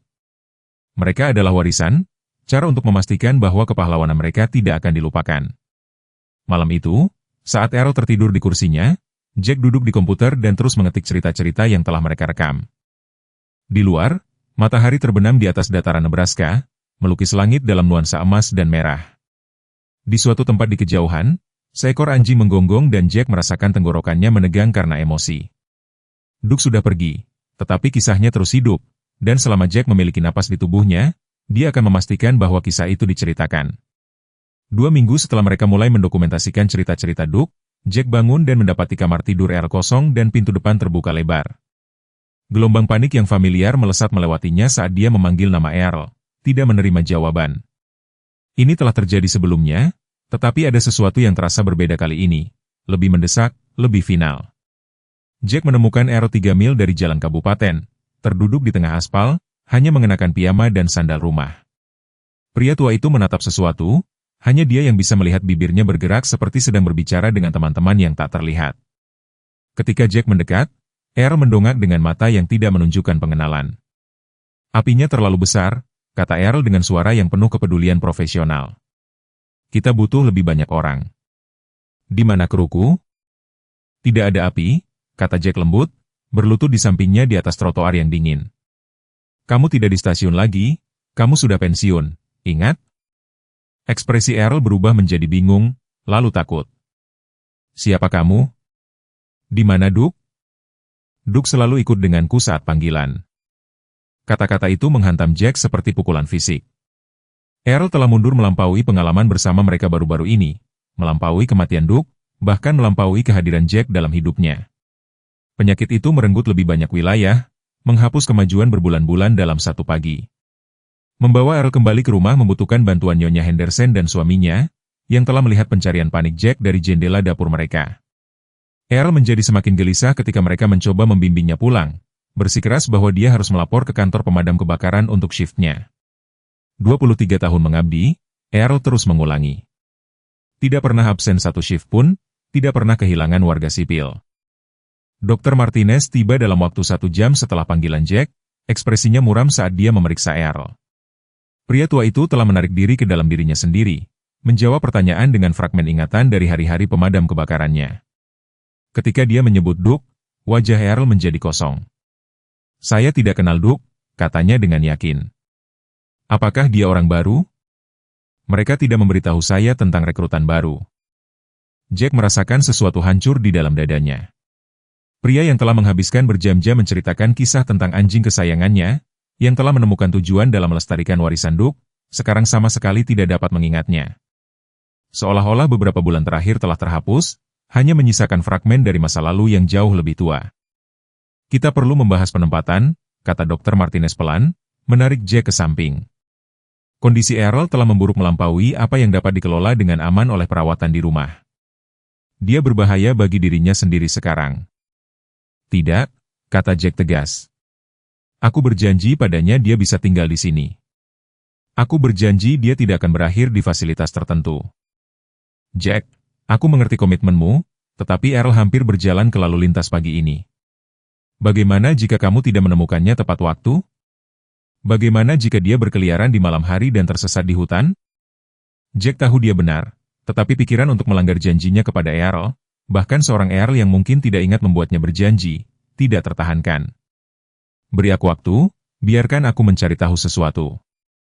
Dr. Martinez menyetujui penangguhan sementara, tetapi peringatannya jelas. Earl membutuhkan pengawasan terus-menerus, perawatan khusus, dan langkah-langkah keamanan yang tidak dapat diberikan Jack sendirian. Rumah pertanian kecil yang dulunya merupakan tempat perlindungan mereka menjadi penjara dan Jack adalah sipirnya yang kewalahan.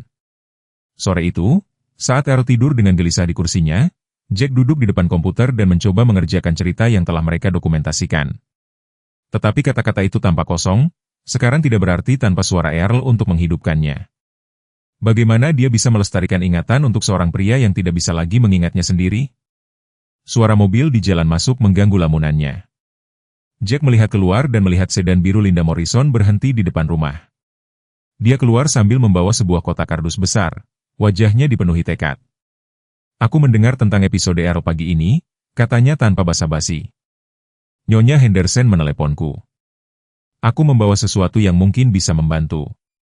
Jack mengundangnya masuk, memperhatikan bagaimana matanya langsung tertuju pada sosok Earl yang sedang tidur.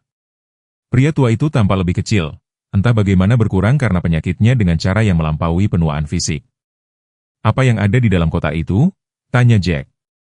Linda meletakkannya di atas meja dapur dan mulai mengeluarkan barang-barang yang membuat Jack terengah-engah. Mainan duk, bola tenis yang usang, mainan tali dengan ujung berjumbai, bebek boneka yang jelas-jelas menjadi favorit, mangkuk makanan dan air duk yang masih menyimpan jejak makanan terakhirnya, tali kekangnya, sikat perawatannya, selimut favoritnya. Aku pikir kamu mungkin menginginkan ini, kata Linda lembut. Sarah selalu mengatakan bahwa ingatan aroma adalah yang terkuat yang kita miliki. Kadang-kadang, ketika orang dengan demensia tidak dapat mengingat dengan pikiran mereka, mereka masih dapat mengingat dengan hati mereka. Jack mengambil bola tenis dan segera aroma familiar air liur duk membawa kembali kenangan yang jelas tentang anjing itu membawanya berkeliling halaman. Apakah kamu pikir ini akan membantu? Aku tidak tahu, tapi patut dicoba. Mereka mengatur barang-barang duk di sekitar rumah, mangkuknya di tempat biasanya di dapur, mainannya tersebar di ruang tamu, selimutnya disampirkan di atas sofa tempat dia biasa tidur siang. Ketika Earl bangun dari tidurnya, matanya langsung tertuju pada benda-benda familiar. Duk, panggilnya dengan suara yang penuh harapan. Duk, di mana kamu, nak? Hati Jack mencelos, tetapi dia memaksa dirinya untuk berbicara dengan tenang.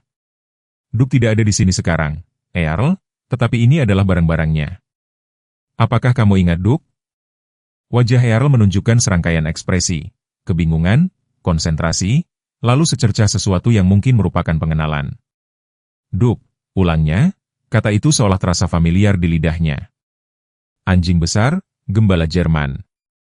Benar, kata Jack, hampir tidak berani bernapas. Anjingmu, anjing Sarah, Sarah. Mata Earl berkaca-kaca. Sarahku, dia sudah pergi. Ya, dia sudah pergi, dan Duk menjagamu setelah dia pergi. Earl mengambil mainan tali Duk, tangannya yang keriput menjelajahi teksturnya yang familiar. Dia biasa membawakan ini kepadaku ketika dia ingin bermain. Bahkan ketika dia sudah tua dan sakit, dia masih ingin bermain. Jack merasakan gelombang harapan. Ingatan aroma itu bekerja, membuka pintu di benak Earl yang tampaknya telah ditutup oleh penyakit. Dia sangat mencintaimu. Di mana dia sekarang? Tanya Earl, suaranya kecil dan hilang. Jack membuat keputusan yang bertentangan dengan semua yang dinasihatkan oleh Dr. Martinez. Dia sudah pergi, Earl. Duk meninggal 2 minggu lalu, tetapi dia mencintaimu sampai akhir. Wajah Earl hancur karena kesedihan baru, tetapi itu adalah kesedihan karena mengingat, bukan kebingungan karena melupakan. Aku merindukannya, bisiknya. Aku sangat merindukan mereka berdua. Aku tahu, aku juga merindukannya.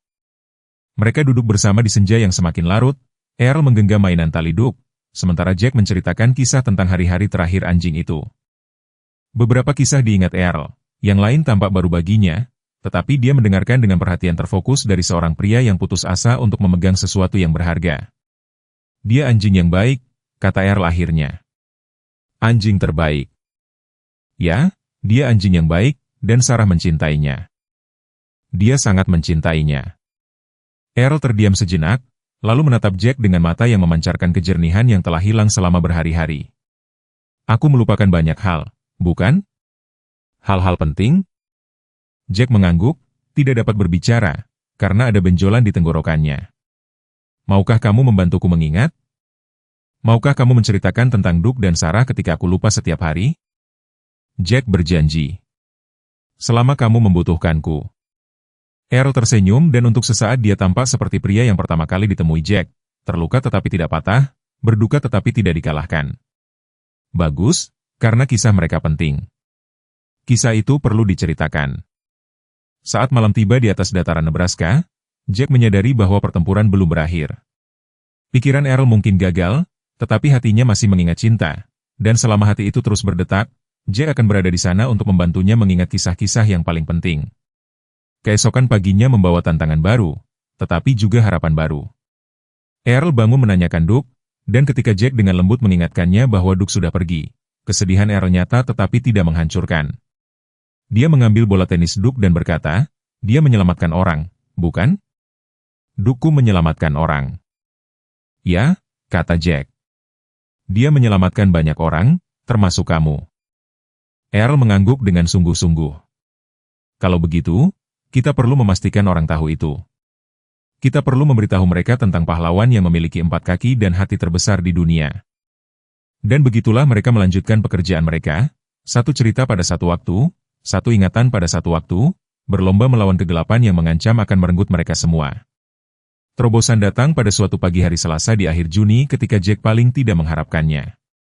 Dia sedang menyiapkan sarapan sementara Earl duduk di meja dapur sambil dengan lesu membelai mainan tali tua Duke, ketika telepon berdering.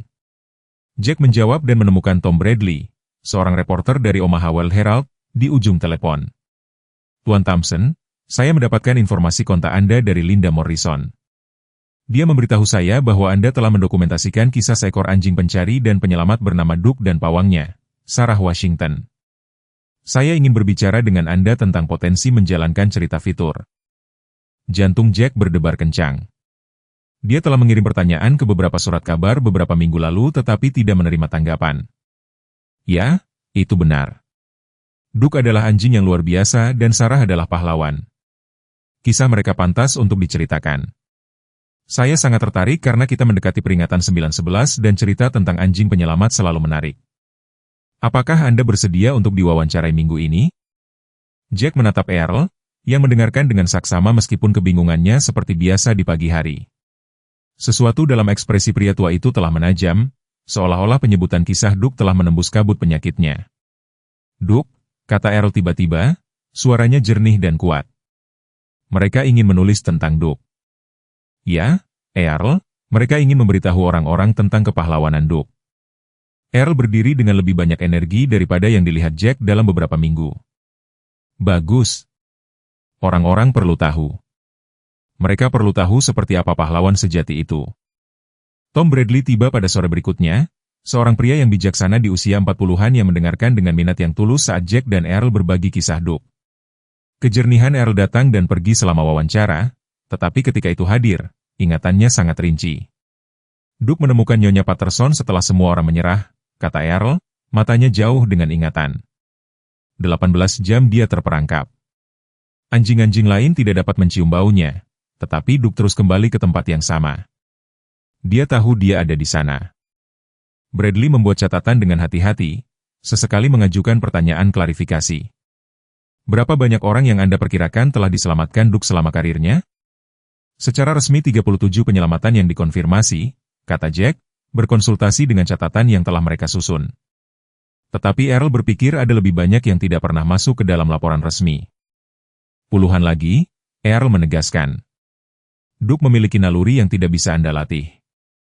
Dia bisa merasakan ketika seseorang dalam masalah, bahkan ketika tidak ada tanda yang jelas." Saat wawancara berlanjut, Jack memperhatikan sesuatu yang luar biasa terjadi. Ingatan Earl tampaknya saling memperkuat, menciptakan narasi yang koheren yang telah terfragmentasi selama berbulan-bulan. Tindakan menceritakan kisah Duke entah bagaimana membantu Earl mengingat bukan hanya anjing itu tetapi dirinya sendiri. "Ceritakan tentang malam Duke menemukanmu," Jack mendorong. Ekspresi Earl menjadi berpikir. "Aku berada di tempat yang buruk, hilang. Istriku kehilangan putriku, aku pikir aku kehilangan segalanya yang berharga untuk hidup. Tetapi Duke, dia tidak akan menyerah padaku. Dia pergi dan menemukan bantuan. Menemukan Tuan Thompson di sini," kata Bradley, menunjuk ke Jack. "Jack menyelamatkan hidupku," kata Earl sederhana. "Tetapi Duke menyelamatkan kita semua. Dia menyatukan kita ketika kita semua membutuhkan penyelamatan." Setelah Bradley pergi, Earl tetap sangat waspada dan terlibat. Dia bersikeras untuk meninjau cerita yang telah mereka tulis, membuat koreksi dan tambahan dengan ketelitian yang membuat Jack kagum. Seolah-olah wawancara itu telah membangkitkan sesuatu dalam dirinya, rasa tujuan yang melampaui penyakitnya. "Kita perlu melakukan lebih banyak," kata Earl malam itu. "Kisah Duke tidak bisa hanya menjadi satu artikel surat kabar. Itu harus lebih besar." Jack ragu-ragu untuk mendorong antusiasme Earl, Mengetahui seberapa cepat kondisinya dapat berubah, tetapi tekad pria tua itu menular dan Jack mendapati dirinya hanyut dalam visi untuk benar-benar menghormati warisan Duke. Artikel surat kabar itu dimuat di halaman depan edisi Minggu dengan foto besar Duke dalam perlengkapan pencarian dan penyelamatannya. Judulnya berbunyi, "Warisan anjing pahlawan terus hidup melalui mereka yang dia selamatkan." Artikel tersebut merinci karir Duke yang luar biasa, kemitraannya dengan Sarah Washington dan tindakan kepahlawanannya yang terakhir dalam menyelamatkan nyawa Earl. Tanggapannya langsung dan luar biasa. Surat kabar itu menerima lusinan panggilan dan email dari pembaca yang terharu dengan kisah Duke. Beberapa orang maju dengan cerita mereka sendiri tentang Duke, termasuk sebuah keluarga yang putranya ditemukan oleh anjing itu setelah tersesat dalam badai salju 5 tahun sebelumnya. "Lihat ini," kata Jack, menunjukkan kepada Earl sebuah surat yang telah tiba melalui pos. Itu dari seorang wanita di Colorado. Dia mengatakan Duke menemukan ibunya setelah kecelakaan mobil pada 1998. Dokter berkata, jika Duke tidak menemukannya ketika dia melakukannya, dia akan meninggal. Earl membaca surat itu dengan air mata berlinang. Dia berterima kasih kepada Duke setelah bertahun-tahun. Dia berterima kasih padanya.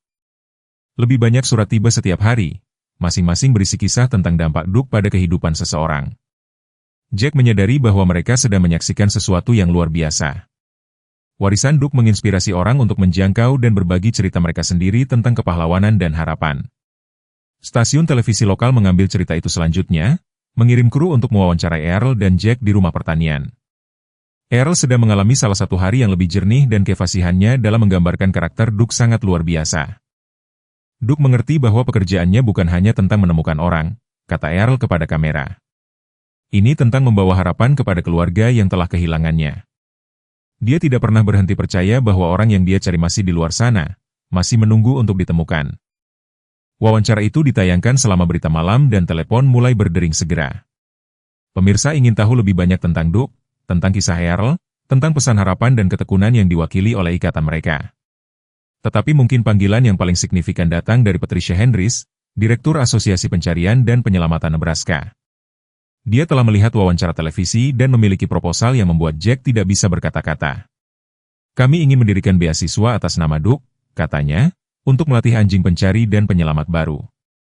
"Kami sudah memiliki beberapa donor yang menyatakan minat setelah melihat cerita itu." Jack menemukan Earl di halaman belakang duduk di dekat kuburan Duke dengan bola tenis favorit anjing itu di pangkuannya. Wajah pria tua itu damai, lebih tenang daripada yang dilihat Jack dalam beberapa bulan. "Earl, aku punya berita tentang Duke." Earl mendongak dengan minat. "Berita bagus." "Berita terbaik? Mereka ingin membuat beasiswa atas nama Duke untuk melatih anjing pencari dan penyelamat baru." Wajah Earl berseri-seri dengan sukacita. Duke akan menyukai itu. Dia ingin anjing lain mempelajari apa yang dia ketahui untuk membantu orang seperti yang dia lakukan. Ada lagi. Mereka ingin menamakannya beasiswa peringatan Duke dan Sarah Washington untuk menghormati keduanya. Earl mulai menangis, tetapi itu adalah air mata kebahagiaan daripada kesedihan. Sarah akan sangat bangga. Dia selalu mengatakan Duke akan mengubah dunia, satu penyelamatan pada satu waktu. Pendirian beasiswa menjadi upaya masyarakat. Klub Lion setempat menyelenggarakan acara penggalangan dana. Sekolah menengah mengadakan konser amal dan kota-kota tetangga memberikan kontribusi ke dana tersebut. Dalam waktu 2 bulan mereka telah mengumpulkan cukup uang untuk melatih 5 anjing pencari dan penyelamat baru. Kondisi Earl terus berfluktuasi, tetapi proyek beasiswa tampaknya memberinya sesuatu untuk menambatkan identitasnya. Di hari-hari baiknya, dia akan bekerja dengan Jack untuk menulis pedoman bagi penerima beasiswa, memanfaatkan pengalamannya bertahun-tahun dengan Duke untuk mengidentifikasi kualitas yang membuat kemitraan pencarian dan penyelamatan berhasil. Ini bukan hanya tentang kemampuan anjing, kata Earl selama sesi perencanaan mereka. Ini tentang ikatan antara pawang dan anjing. Mereka harus saling mempercayai sepenuhnya. Beasiswa itu diumumkan secara resmi pada upacara yang diadakan di kantor pemadam kebakaran setempat dengan Earl sebagai tamu kehormatan. Dia berbicara singkat tetapi kuat tentang warisan Duke, kata-katanya membawa beban cinta dan kehilangan yang tulus. "Duke mengajari saya bahwa pahlawan datang dalam segala bentuk dan ukuran," kata Earl kepada kerumunan yang berkumpul. "Kadang-kadang mereka memiliki 4 kaki dan hidung basah. Kadang-kadang mereka adalah orang asing yang berhenti untuk membantu ketika mereka bisa saja lewat begitu saja. Kadang-kadang mereka adalah orang-orang yang menolak untuk menyerah pada harapan bahkan ketika semuanya tampak hilang. Jack menyaksikan dari sisi ruangan, mengagumi transformasi Earl.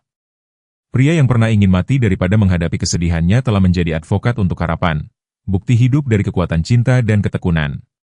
Saat upacara selesai dan orang-orang mulai pergi, Earl mendekati Jack dengan ekspresi serius. "Aku perlu memberitahumu sesuatu selagi aku masih bisa," katanya pelan. "Akan ada hari-hari ketika aku tidak ingat Duke, ketika aku tidak ingat kamu, ketika aku tidak ingat semua ini, tetapi aku ingin kamu tahu bahwa apa yang telah kita lakukan di sini, apa yang telah kita bangun bersama, itu penting. Itu akan bertahan lebih lama dari kita semua." Jack merasakan air mata berlinang di matanya. "Aku tahu, Earl, kisah Duke akan membantu orang selama bertahun-tahun yang akan datang." "Tidak," kata Earl dengan suara tegas. "Ini bukan hanya kisah Duke lagi. Ini kisah kita semua. Dan cerita seperti milik kita memiliki cara untuk terus hidup lama setelah orang-orang yang menjalaninya pergi." Musim gugur kehidupan Earl tiba dengan perubahan dedaunan, musim yang indah dan penurunan yang tak terhindarkan. Pada bulan Oktober, momen-momen jernihnya telah menjadi berharga dan langka, seperti sekilas cahaya matahari melalui awan badai. Jack telah belajar untuk menghargai interval ini ketika mata Earl akan jernih dan dia akan berbicara dengan kebijaksanaan dan kehangatan yang telah membuatnya menjadi sosok yang dicintai di komunitas kecil mereka. Pada suatu pagi yang sangat segar, Jack menemukan Earl berdiri di halaman belakang menatap kuburan Duke dengan ekspresi kebingungan yang mendalam. Pria tua itu mengenakan piyama dan sandal rumahnya, tampaknya tidak menyadari udara dingin bulan Oktober yang membuat napasnya terlihat dalam hembusan kecil. "Kemana Duke pergi?" tanya Earl, suaranya membawa kualitas hilang yang semakin familiar. "Dia baru saja di sini. Aku memanggilnya untuk sarapan, tetapi dia tidak datang." Jack mendekat dengan lembut, membungkus jaket hangat di bahu Earl. "Duke sudah tidak ada lagi, Earl. Dia meninggal musim semi lalu, ingat? Kita menguburkannya di sana di bawah pohon ek tua." Earl mempelajari batu nisan kecil yang telah dipesan Jack, membaca prasasti itu dengan keras. "Duke, teman terkasih, pahlawan dan pelindung. Dia menyelamatkan nyawa sampai napas terakhirnya." Kata-kata itu tampaknya menembus kabut penyakitnya dan wajah Earl hancur karena kesedihan baru. "Aku terus lupa," bisik Earl. "Aku terus lupa dia sudah pergi." "Tidak apa-apa," kata Jack, membimbing Earl kembali ke arah rumah. "Duke tidak ingin kamu membawa kesedihan itu sepanjang waktu. Dia ingin kamu mengingat saat-saat indah di dalam." Jack membantu Earl ke kursi favoritnya dan membawakannya secangkir kopi. Ritual kopi pagi telah menjadi salah satu titik jangkar mereka, momen normalitas di hari-hari yang semakin kacau dan tidak dapat diprediksi. Tangan Earl sedikit gemetar saat dia mengangkat cangkir, tetapi matanya memancarkan secercah pengenalan. "Kamu Jack?"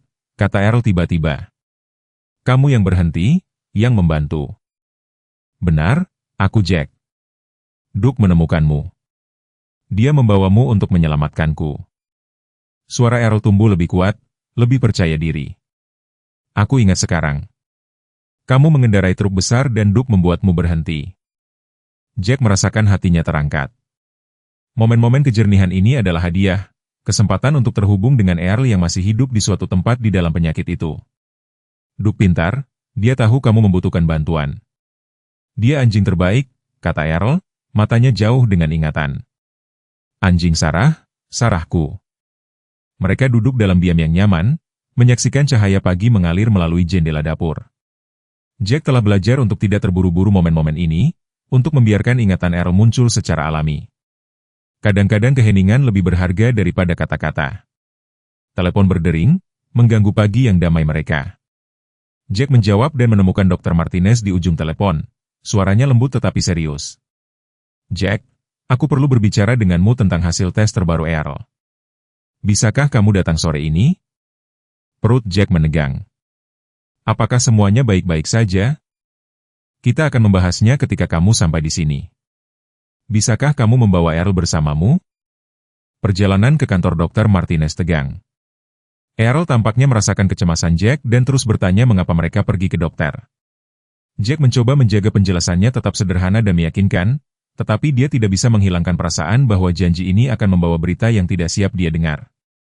Ekspresi Dr. Martinez mengkonfirmasi ketakutan Jack. Dia menjelaskan bahwa penilaian kognitif terbaru Earl menunjukkan penurunan yang signifikan dan kesehatan fisiknya juga mulai memburuk. Penyakit itu berkembang lebih cepat dari yang mereka harapkan. "Berapa lama?" Jack bertanya dengan kata-kata yang nyaris tidak terdengar. Sulit untuk dikatakan. Beberapa bulan, mungkin kurang. Tubuhnya mulai mati dan kebingungannya menjadi lebih parah. Dia akan membutuhkan perawatan sepanjang waktu segera.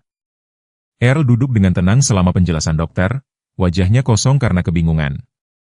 Jack menyadari bahwa Earl mungkin tidak mengerti apa yang mereka diskusikan, yang mungkin merupakan rahmat. Dalam perjalanan pulang, Earl tiba-tiba berbicara. Apakah aku sekarat, Jack? Pertanyaan itu membuat Jack lengah. Apa yang membuatmu bertanya seperti itu? Orang-orang terus membicarakanku seolah-olah aku tidak ada di sini, seolah-olah aku sudah pergi. Aku mungkin melupakan banyak hal, tetapi aku tidak bodoh. Jack menghentikan truk di sisi jalan, tidak dapat melanjutkan mengemudi sambil melakukan percakapan ini. Ya, Earl, kamu sekarat. Penyakitnya semakin parah. Earl mengangguk perlahan, seolah-olah dia mengharapkan jawaban ini. Bagus, aku siap. Aku lelah, Jack. Aku lelah melupakan orang-orang yang kucintai. Aku lelah menjadi bingung dan takut. Aku lelah menjadi beban. Kamu bukan beban, kata Jack tegas. Kamu adalah keluarga. Earl menoleh untuk melihat Jack, matanya dipenuhi rasa syukur dan cinta. Kamu menyelamatkan hidupku malam itu, tetapi kamu memberiku sesuatu yang lebih penting. Kamu memberiku tujuan. Kamu membantuku menghormati Duke dan Sarah. Kamu membantuku mengingat apa yang penting. Jack merasakan air mata mengalir di wajahnya. Aku tidak tahu bagaimana melepaskanmu. Dengan cara yang sama aku belajar melepaskan Duke, dengan cinta dan rasa syukur dan pengetahuan bahwa apa yang telah kita bangun bersama akan terus berlanjut lama setelah kita pergi. Mereka pulang dalam diam, kedua pria itu tenggelam dalam pikiran mereka sendiri. Jack mendapati dirinya berpikir tentang beasiswa yang sekarang menyandang nama Duke dan Sarah, tentang lusinan surat yang telah mereka terima dari orang-orang yang kehidupannya telah disentuh oleh kisah Duke, tentang anjing-anjing pencari dan penyelamat muda yang sedang dilatih dengan prinsip-prinsip yang telah Earl bantu tetapkan. Malam itu, Earl mengalami salah satu periode terjelas dalam beberapa minggu. Dia bersikeras untuk meninjau file yang telah mereka susun tentang karir Duke, mengoreksi detail dan menambahkan cerita yang belum pernah didengar Jack sebelumnya. Seolah-olah dia sedang melakukan inventarisasi terakhir dari ingatannya, memastikan bahwa tidak ada yang penting akan hilang. Ada sesuatu yang perlu kuberitahukan kepadamu, kata Earl saat mereka bekerja sampai larut malam. Sesuatu yang belum pernah kuberitahukan kepada siapapun. Jack mendongak dari mengetiknya, merasakan keseriusan dalam nada bicara Earl. Malam Duke menemukanmu, malam kamu menyelamatkan hidupku. Aku telah berbaring di lantai dapur itu selama berjam-jam dan aku siap untuk mati. Aku ingin mati, tetapi Duke, dia tidak akan meninggalkanku sendirian. Dia terus menyodorku, mencoba membuatku bangun, dan akhirnya aku menyadari dia mencoba mengatakan sesuatu kepadaku. Apa yang dia coba katakan kepadamu? Mata Earl jauh, hilang dalam ingatan. Bahwa itu belum waktunya, bahwa aku masih memiliki pekerjaan yang harus dilakukan, bahwa Sarah dan Martha tidak ingin aku menyerah. Earl berhenti, suaranya semakin tercekat karena emosi. Duke menyelamatkan hidupku sebelum kamu sampai di sana. Dia menyelamatkan jiwaku. Jack merasakan merinding naik di lengannya. Dia tahu kamu membutuhkan bantuan, tetapi dia juga tahu kamu membutuhkan alasan untuk menerimanya. Tepat. Dan kemudian dia pergi dan menemukan orang yang sempurna untuk membantu, seseorang yang mengerti kehilangan, yang mengerti apa artinya untuk terus berjalan ketika semuanya tampak tanpa harapan. Mereka bekerja sampai hampir tengah malam, dan ketika Earl akhirnya pergi tidur, Jack tetap di depan komputer mengetik cerita terakhir. Saat dia bekerja, dia mendapati dirinya berpikir tentang rantai peristiwa aneh yang telah membawa mereka semua bersama, pencarian putus asa Duke untuk bantuan, keputusan Jack untuk berhenti dan mengikuti seekor anjing ke dalam kegelapan, kembalinya Earl secara bertahap ke kehidupan melalui tujuan bersama mereka.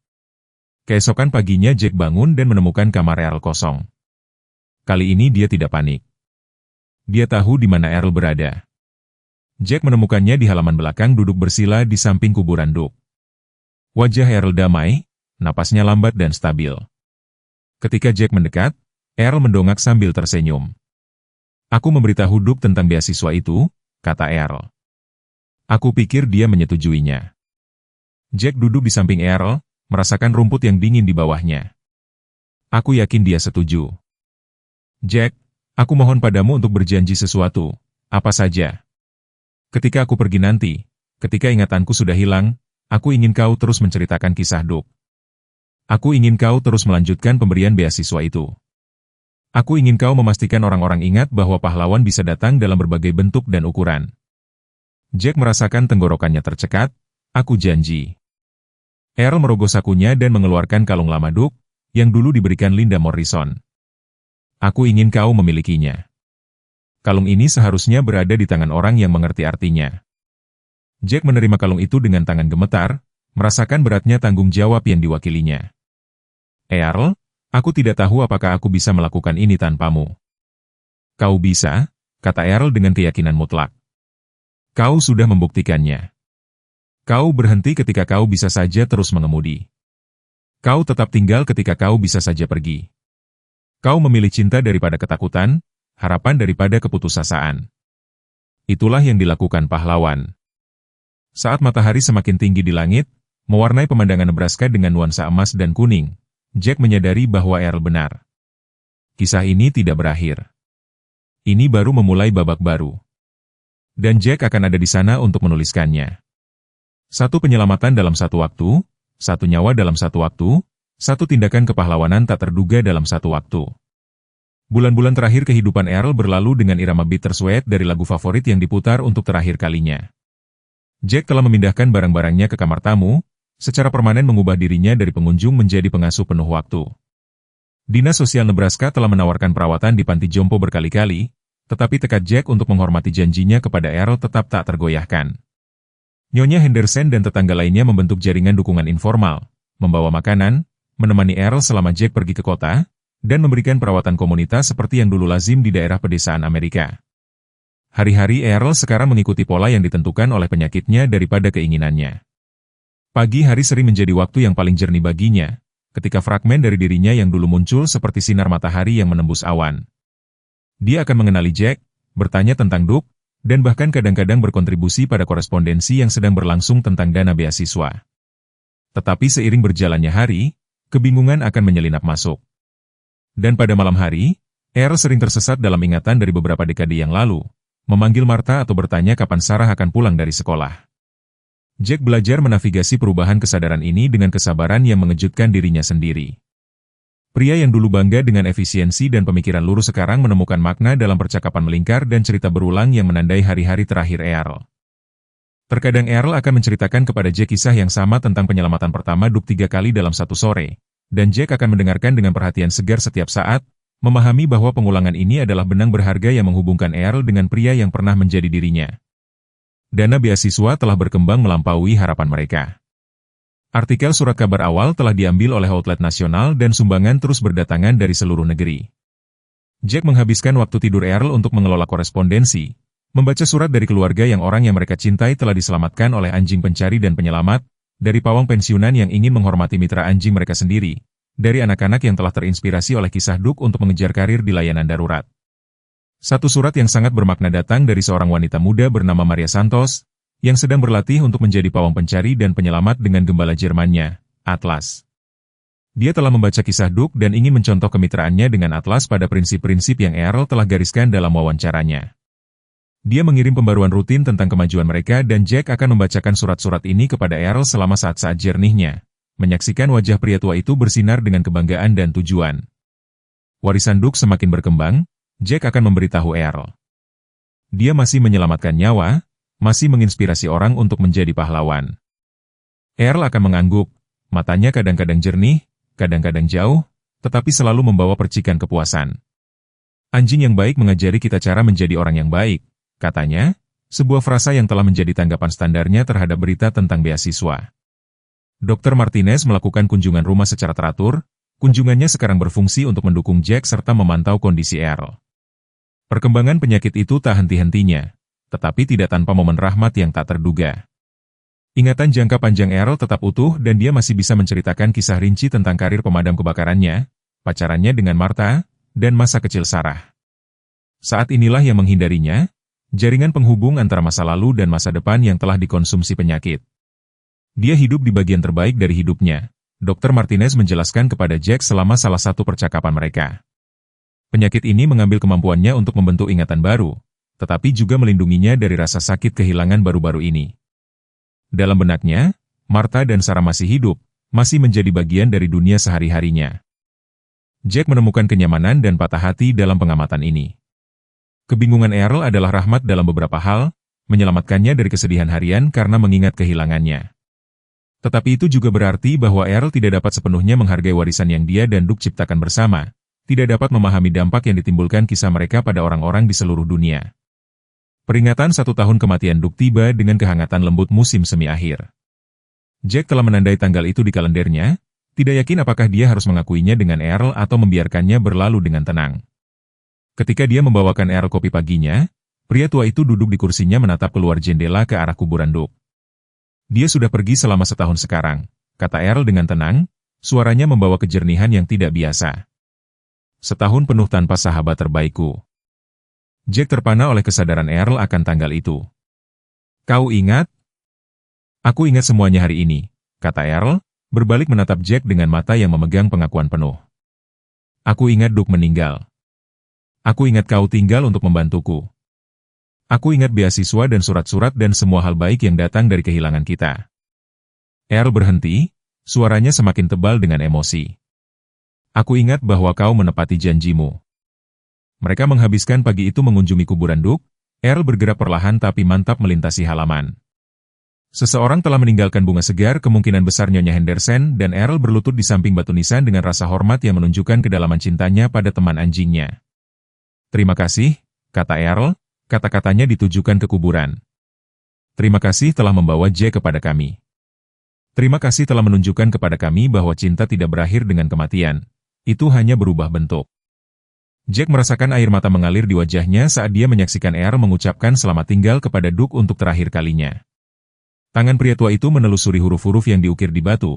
Bibirnya bergerak dalam apa yang tampak seperti doa atau percakapan pribadi. Saat mereka berjalan kembali ke rumah, Earl berhenti tiba-tiba. Wajahnya menoleh ke arah Jack dengan ekspresi terima kasih yang mendalam. Aku perlu kau tahu sesuatu. Selagi aku masih bisa mengatakannya dengan jelas, kau tidak hanya menyelamatkan hidupku malam itu, kau menyelamatkan jiwaku. Kau memberiku kesempatan untuk mengubah kesedihanku menjadi sesuatu yang bermakna, untuk menghormati orang-orang dan anjing yang paling aku cintai. Earl, kau tidak perlu. Ya, aku perlu, Earl menyela, suaranya tegas, dengan keyakinan. Karena besok aku mungkin tidak ingat namamu, atau nama Duke, atau bahkan namaku sendiri. Tetapi hari ini, saat ini, aku ingat cinta, aku ingat tujuan. Aku ingat bahwa kadang-kadang hal terbaik yang dapat kita lakukan dengan rasa sakit kita adalah mengubahnya menjadi sesuatu yang membantu orang lain. Sore itu, Earl bersikeras untuk menulis 1 surat terakhir untuk dimasukkan dalam catatan permanen dana beasiswa. Tulisan tangannya gemetar, tetapi kata-katanya jelas. Untuk pawang muda yang akan melanjutkan misi Duke, ingatlah bahwa ikatan antara manusia dan anjing adalah sakral. Mitra anjing Anda akan mengajari Anda tentang kesetiaan, keberanian, dan cinta tanpa syarat. Sebagai imbalannya, Anda harus berjanji untuk menghormati layanan mereka, untuk tidak pernah meminta mereka memberikan lebih dari yang dapat mereka berikan dengan aman, dan untuk mengingat bahwa setiap kehidupan yang Anda selamatkan bersama adalah kemenangan atas keputusasaan. Duke menyelamatkan lusinan orang selama karirnya. Tetapi penyelamatan terbesarnya adalah menyelamatkan seorang lelaki tua yang telah kehilangan arah. Saya harap kisah Anda akan dipenuhi dengan momen-momen rahmat yang serupa. Earl Washington, mitra bangga Duke. Saat malam tiba, kejernihan Earl mulai memudar, tetapi kepuasannya tetap ada. Dia duduk di kursinya memegang mainan tali lama Duke, menyenandungkan melodi yang tidak dikenali Jack. Ketika Jack bertanya tentang lagu itu, Earl tersenyum. Ini sesuatu yang biasa dinyanyikan Martha untuk Sarah ketika dia masih kecil, tentang bagaimana cinta berjalan di atas angin dan menemukan jalannya kepada orang-orang yang paling membutuhkannya. Mata Earl menjadi jauh. Aku pikir Duke mendengar lagu itu dan memutuskan untuk mengirim cinta ke arah kita. Malam itu, Jack duduk di komputernya dan mulai mengetik apa yang dia tahu akan menjadi entry terakhir dalam dokumentasi mereka tentang kisah Duke. Dia menulis tentang beasiswa, tentang surat-surat dari keluarga yang berterima kasih, tentang pawang muda yang sedang dilatih dalam metode Duke. Tetapi sebagian besar dia menulis tentang transformasi yang telah dia saksikan di Earl, cara cinta dan tujuan telah mengangkat seorang pria yang patah hati dari keputusasaan dan memberikan makna pada tahun-tahun terakhirnya. Saat Jack mengetik, dia bisa mendengar Earl bergerak di kamarnya, kadang-kadang memanggil Duke atau Martha. suara-suara itu tidak lagi mengkhawatirkannya. Mereka telah menjadi bagian dari ritme kehidupan bersama mereka. Di pagi hari, Er mungkin tidak ingat percakapan mereka di dekat kuburan, mungkin tidak ingat surat yang telah dia tulis, mungkin bahkan tidak ingat nama Jack.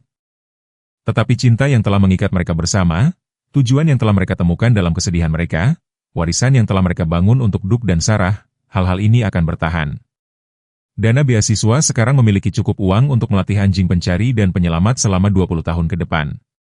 Kisah Duke telah ditampilkan di majalah, di program televisi, dan dalam film dokumenter yang sedang diproduksi tentang anjing penyelamat 11 September. Tetapi yang lebih penting, prinsip-prinsip yang telah diartikulasikan Earl pentingnya ikatan manusia-hewan, sifat sakral pekerjaan penyelamatan, kekuatan transformatif tujuan sedang diajarkan kepada generasi pawang baru. Jack selesai mengetik saat cahaya pertama fajar menyelinap masuk melalui jendela. Dia menyimpan dokumen dan menutup laptop, mengetahui bahwa babak kisah mereka ini telah selesai. Besok akan membawa tantangan baru, momen kebingungan dan kejernihan baru, peluang baru untuk menghormati cinta yang telah membawa mereka semua bersama. Tetapi malam ini Jack merasakan kepuasan mendalam dari janji yang ditepati, warisan yang dilestarikan, dan cinta yang telah melampaui kehilangan untuk menjadi sesuatu yang abadi. Terkadang takdir memanggil kita dengan cara yang paling tak terduga dan terkadang kita cukup bijak untuk mendengarkan. Terkadang keputusasaan seorang lelaki tua menjadi suara harapan. Terkadang tindakan kepahlawanan terakhir seekor anjing bergema selama bertahun-tahun, menginspirasi orang lain untuk berani. Dan terkadang, ketika kita berpikir kita menyelamatkan orang lain, kita menemukan bahwa kita adalah orang yang diselamatkan. Jika Anda berusia di atas 55 tahun, Anda tahu bahwa hadiah terbesar kehidupan sering datang menyamar sebagai tantangan yang tak terduga. Seperti Jack, Anda mungkin pernah mengalami kehilangan yang mendalam. Mungkin pasangan, teman yang terkasih, atau hewan peliharaan kesayangan yang lebih dari sekadar hewan. Anda memahami kekosongan itu ketika seseorang yang mendefinisikan rutinitas harian Anda tiba-tiba pergi. Tetapi inilah yang diajarkan kisah Earl dan Duke kepada kita. Bab kita yang paling menyakitkan dapat menjadi bab kita yang paling bermakna. Pengalaman yang menghancurkan hati kita dapat menjadi fondasi bagi kontribusi terbesar kita. Kehilangan Anda tidak harus menjadi akhir dari kisah Anda. Itu bisa menjadi awal dari bab terpenting Anda.